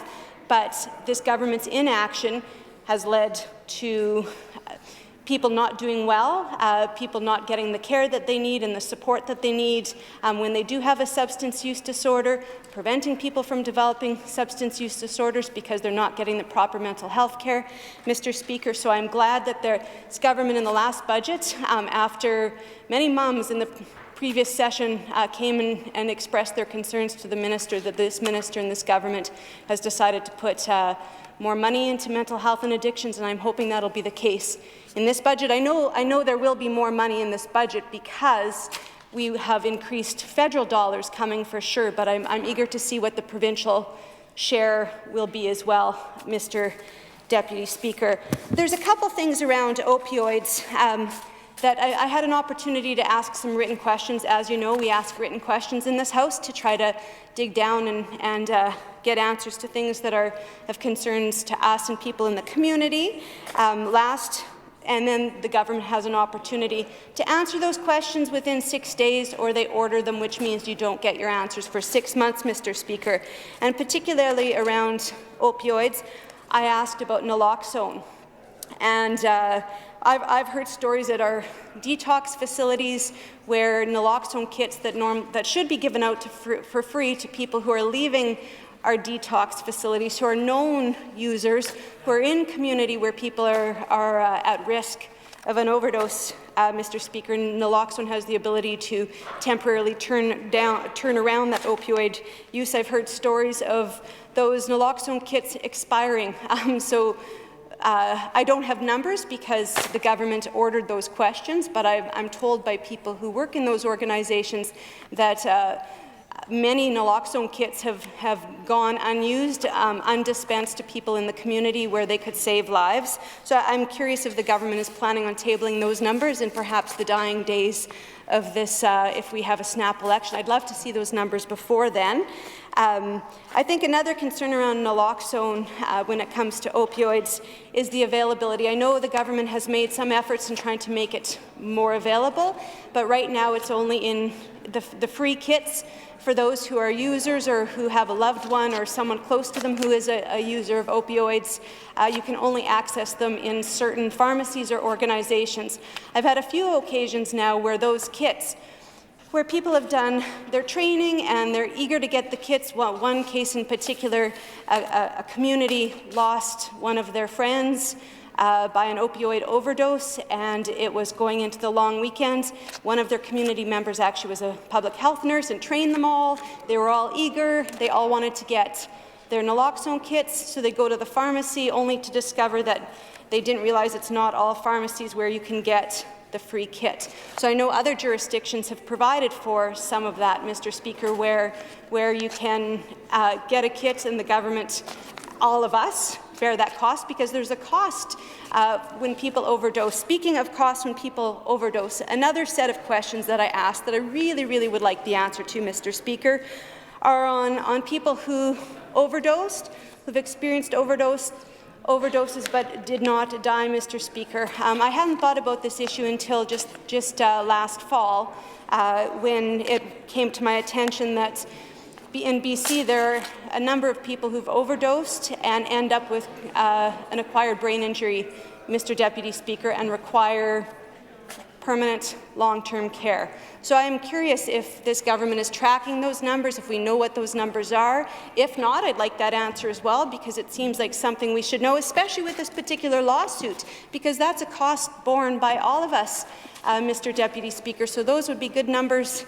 to know. If they aren't tracking the number of people who survive an overdose and end up with an acquired brain injury, they should be, because that will probably prove to be helpful in this lawsuit, Mr. Deputy Speaker.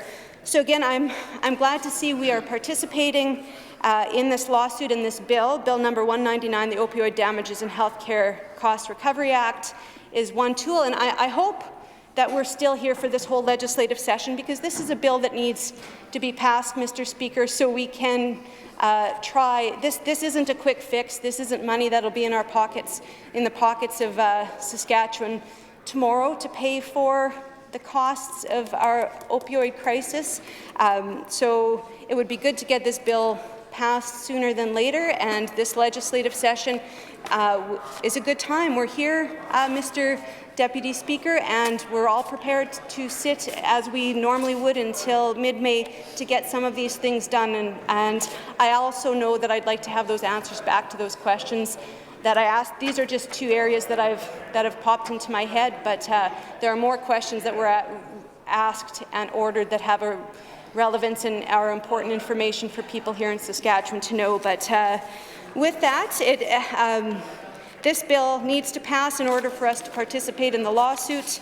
So I hate to see this delayed till who knows when, Mr. Deputy Speaker, but the government needs, I'm eager to see what the government brings to bear, what resources the government brings to bear around mental health and addictions next week, because it has a huge personal cost for so many people, but it also has a huge societal cost. It's part of the challenge that we're facing in our emergency rooms. Those emergency rooms are the canary in the coal mine.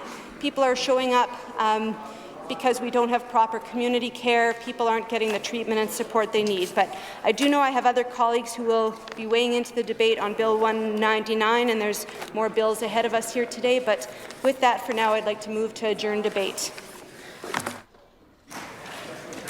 The member from Saskatoon Riversdale has moved to adjourn debate on Bill number 199. Is it the pleasure of the Assembly to adopt the motion? Carried. Adjourn debates. Item number 7. Resume debate on the second reading motion for Bill number 201, the Alcohol and Gaming Regulation Amendment Act 2019. Mr. Forbes. I recognize the member from Cumberland. Thank you, Mr. Deputy Speaker. To join in on Bill 201, the Alcohol and Gaming Regulations Act, Amendment Act 2019. I guess initially there are some suggestions, some changes that are going to come forward with the legislation. But before I talk about that, I just want to talk about, I guess, the regulations that are here. We're going to be talking about a warehouse and where someone will be able to apply to Saskatchewan Liquor and Gaming to be awarded a permit to operate a business warehousing, I guess, especially wines, spirit drink, some beer, stuff like that. They'll hold. But before I get into that, and we talk about the privatization of stuff, and that's what it looks like. And I know my comments, my colleagues have made comments about the privatization, about some of the concerns about privatization in general. And you know, it just takes, you do one thing, you do the next thing, you quietly do the next thing, and next thing. But I want to talk a little bit about, I guess, Mr. Deputy Speaker, the effects of alcohol and the struggles I've seen people with addictions, and alcohol has caused so much harm, and we've seen what the harm has done in many of our communities, and personally, many of our families. I've lost loved ones to alcohol. They're not here with us because, unfortunately, it took their life. But having said that, we know that there's a lot of revenue that comes into the government coffers, and revenue that the government uses, and it decides how it wants to spend the revenue. And I understand the good people of our province decide who government is, and they get to manage that. But you have to understand that there's a lot of people and concerns about dealing with addictions. And it's not just about, as my colleagues are very passionate about, there are many different types of addictions. And we see the illegal street drugs that are out there causing harm. But I guess I'm thinking more as my comments into this bill, just to come back to it, about the alcohol and the health challenge it's causing our health system, and the damage it's done to many of our families. And it's there, it's present, whether, the danger that it's caused on some of our highways. And we had, I was part of a committee that went around our province, and we did some good work, made some recommendations as a committee of this Legislative Assembly to hear about ways of improving, safety. And that's so important. But having said that, the challenges that government has, and there's challenges, and people are looking for supports. When somebody has an addiction problem, and I'm going to get into a little bit about the regulations in here and what they're going to do. It's interesting to see, and I'm curious in committee when we get a chance to talk to the minister and the officials exactly what does it mean. But having said that, the families that struggle, and somebody has an addiction with alcohol, and they want to go into a treatment center or detox, and unfortunately, sometimes this gives us an opportunity when we're coming against legislation that's being introduced by government. It gives us a chance to talk about the effects of alcohol and about the changes. And sometimes it's an opportunity, Mr. Deputy, to actually express the challenges that our communities are facing, and people have expressed to myself and to members on both sides when it comes to maybe addictions, and making sure that those services are there for people when they reach out and they want to get into a detox and they want to get into a treatment center. And I'm sorry, but unfortunately, many are in a lineup and many are waiting months and longer. Like, it's sad. But when somebody's ready to get the help, that it's not available to them. And we've heard that in many areas when we're talking about addictions. And it's not just the alcohol, it's those that are addicted to street drugs. So there's many challenges.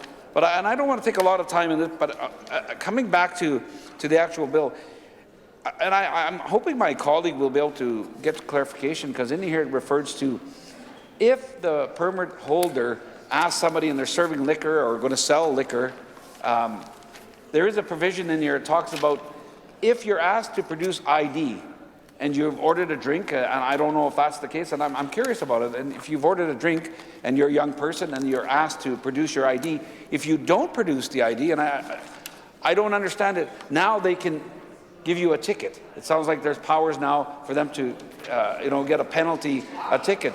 So I want to check in here if that is in this legislation, if that's in there, and in committee we can ask some of those questions. And again, about opening up and going against the privatization, as we've been saying, concerned about when you have a warehouse.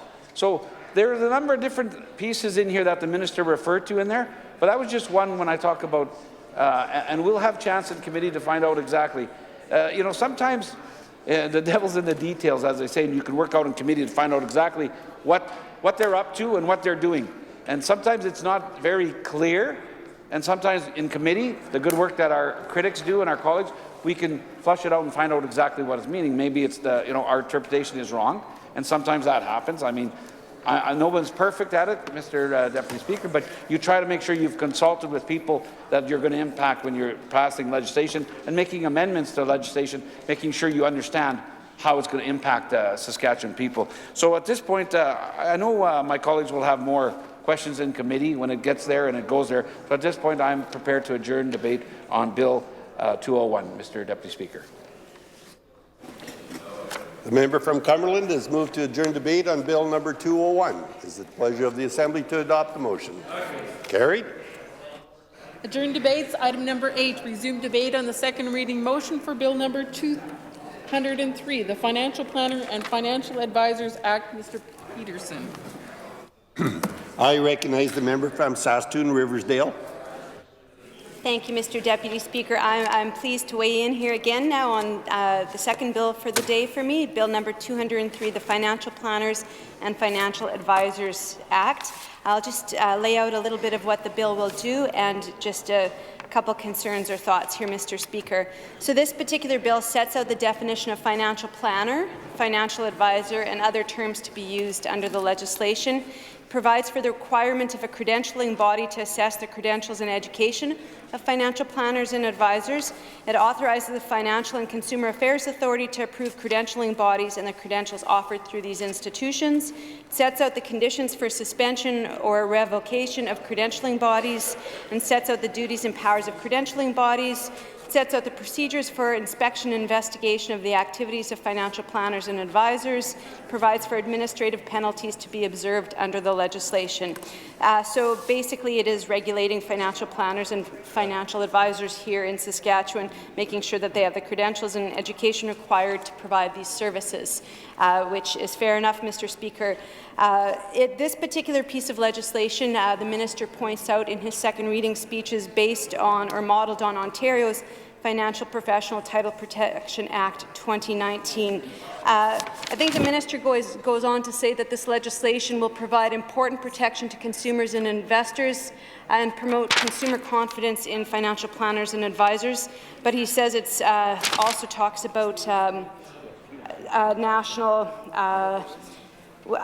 the regulations will also be made consistent with Ontario's regulations as much as possible to support national consistency. So I think some questions to ask in committee. So Ontario is doing this, and I'm curious to see what other jurisdictions, what other provinces and territories are doing this. Why have we picked Ontario's? I think questions that when we have legislation before us that we always need to ask. Who has called for this legislation?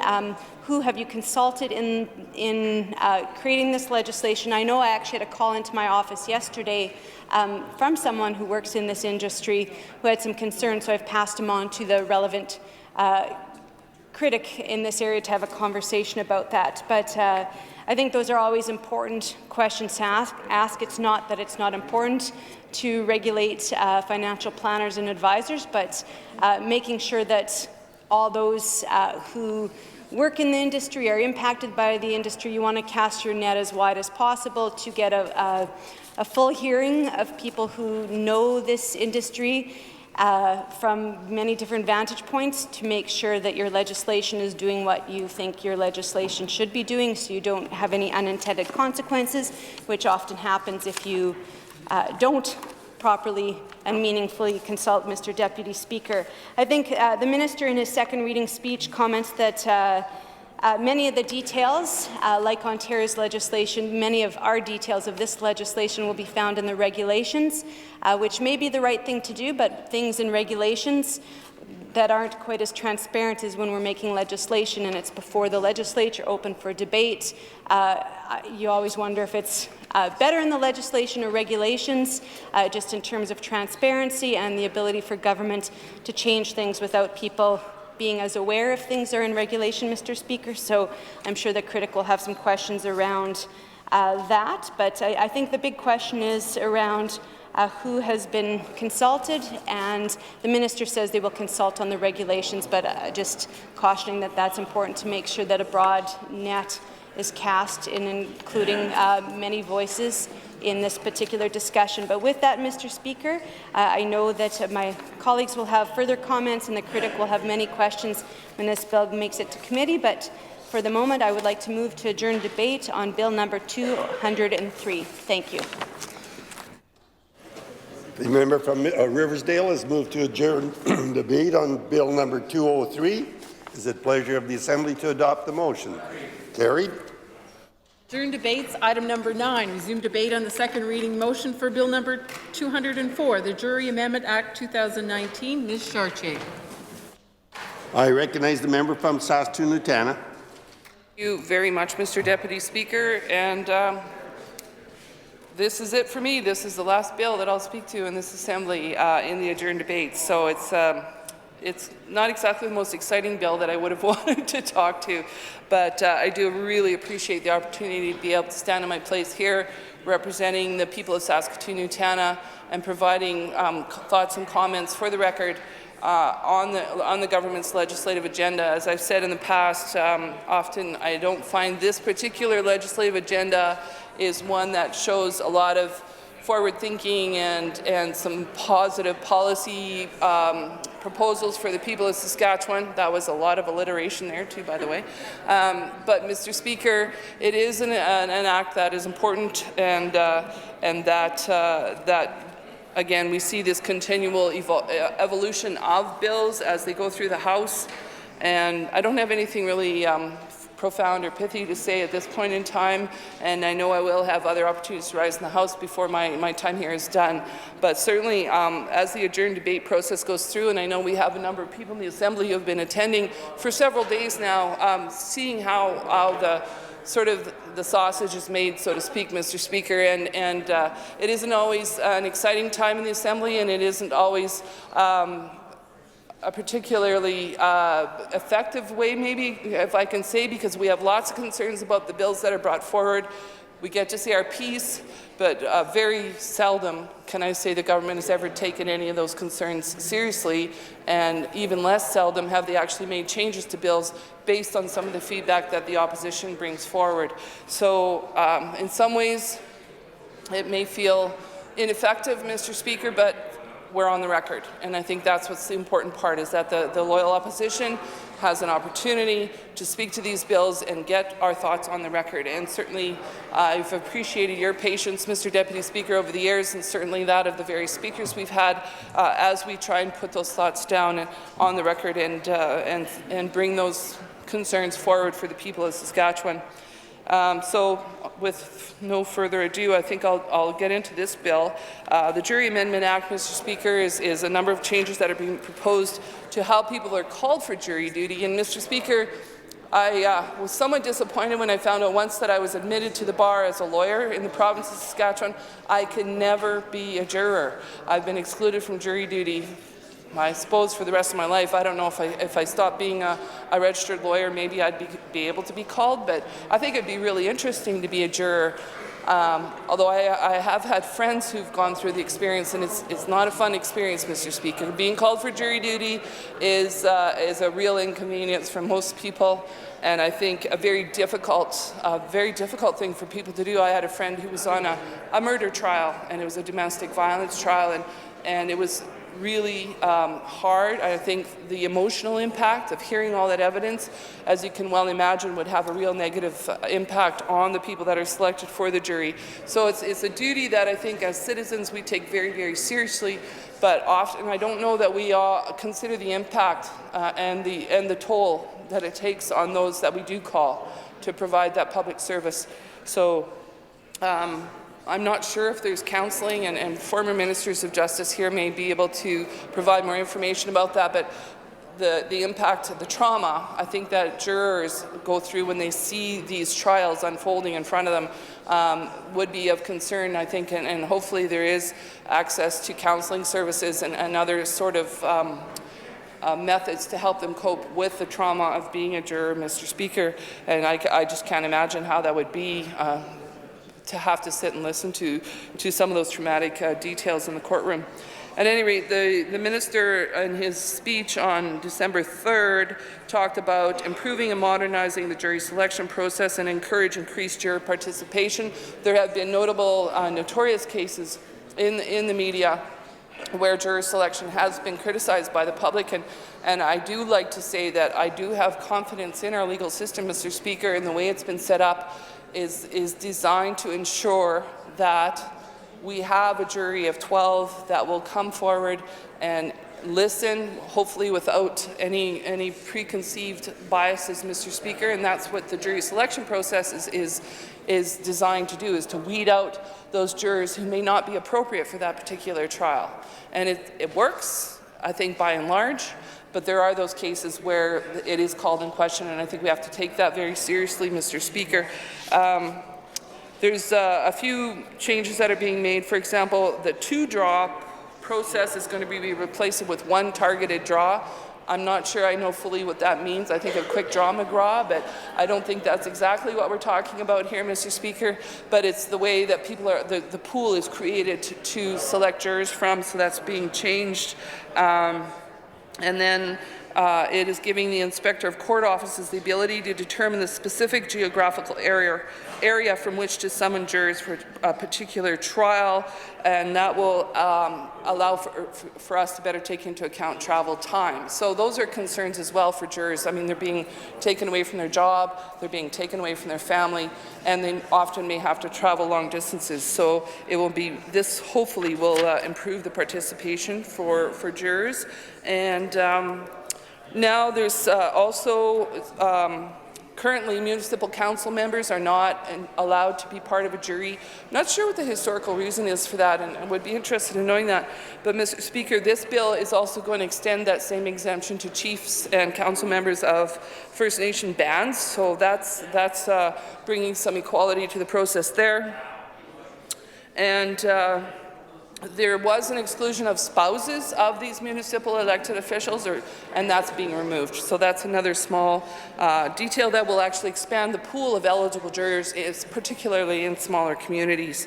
So those are some of the amendments. There's other smaller amendments that are being included. And Mr. Speaker, I know that our critic, our justice critic, the member for Regina Douglas Park, is on top of all of these and will be able to answer or ask, I think, some of these questions when this bill eventually makes its way into the committee. But at this point in time, I just want to say it's been a good ride, Mr. Speaker, and I move that we adjourn Bill number 204, an act to amend the Jury Act 1998.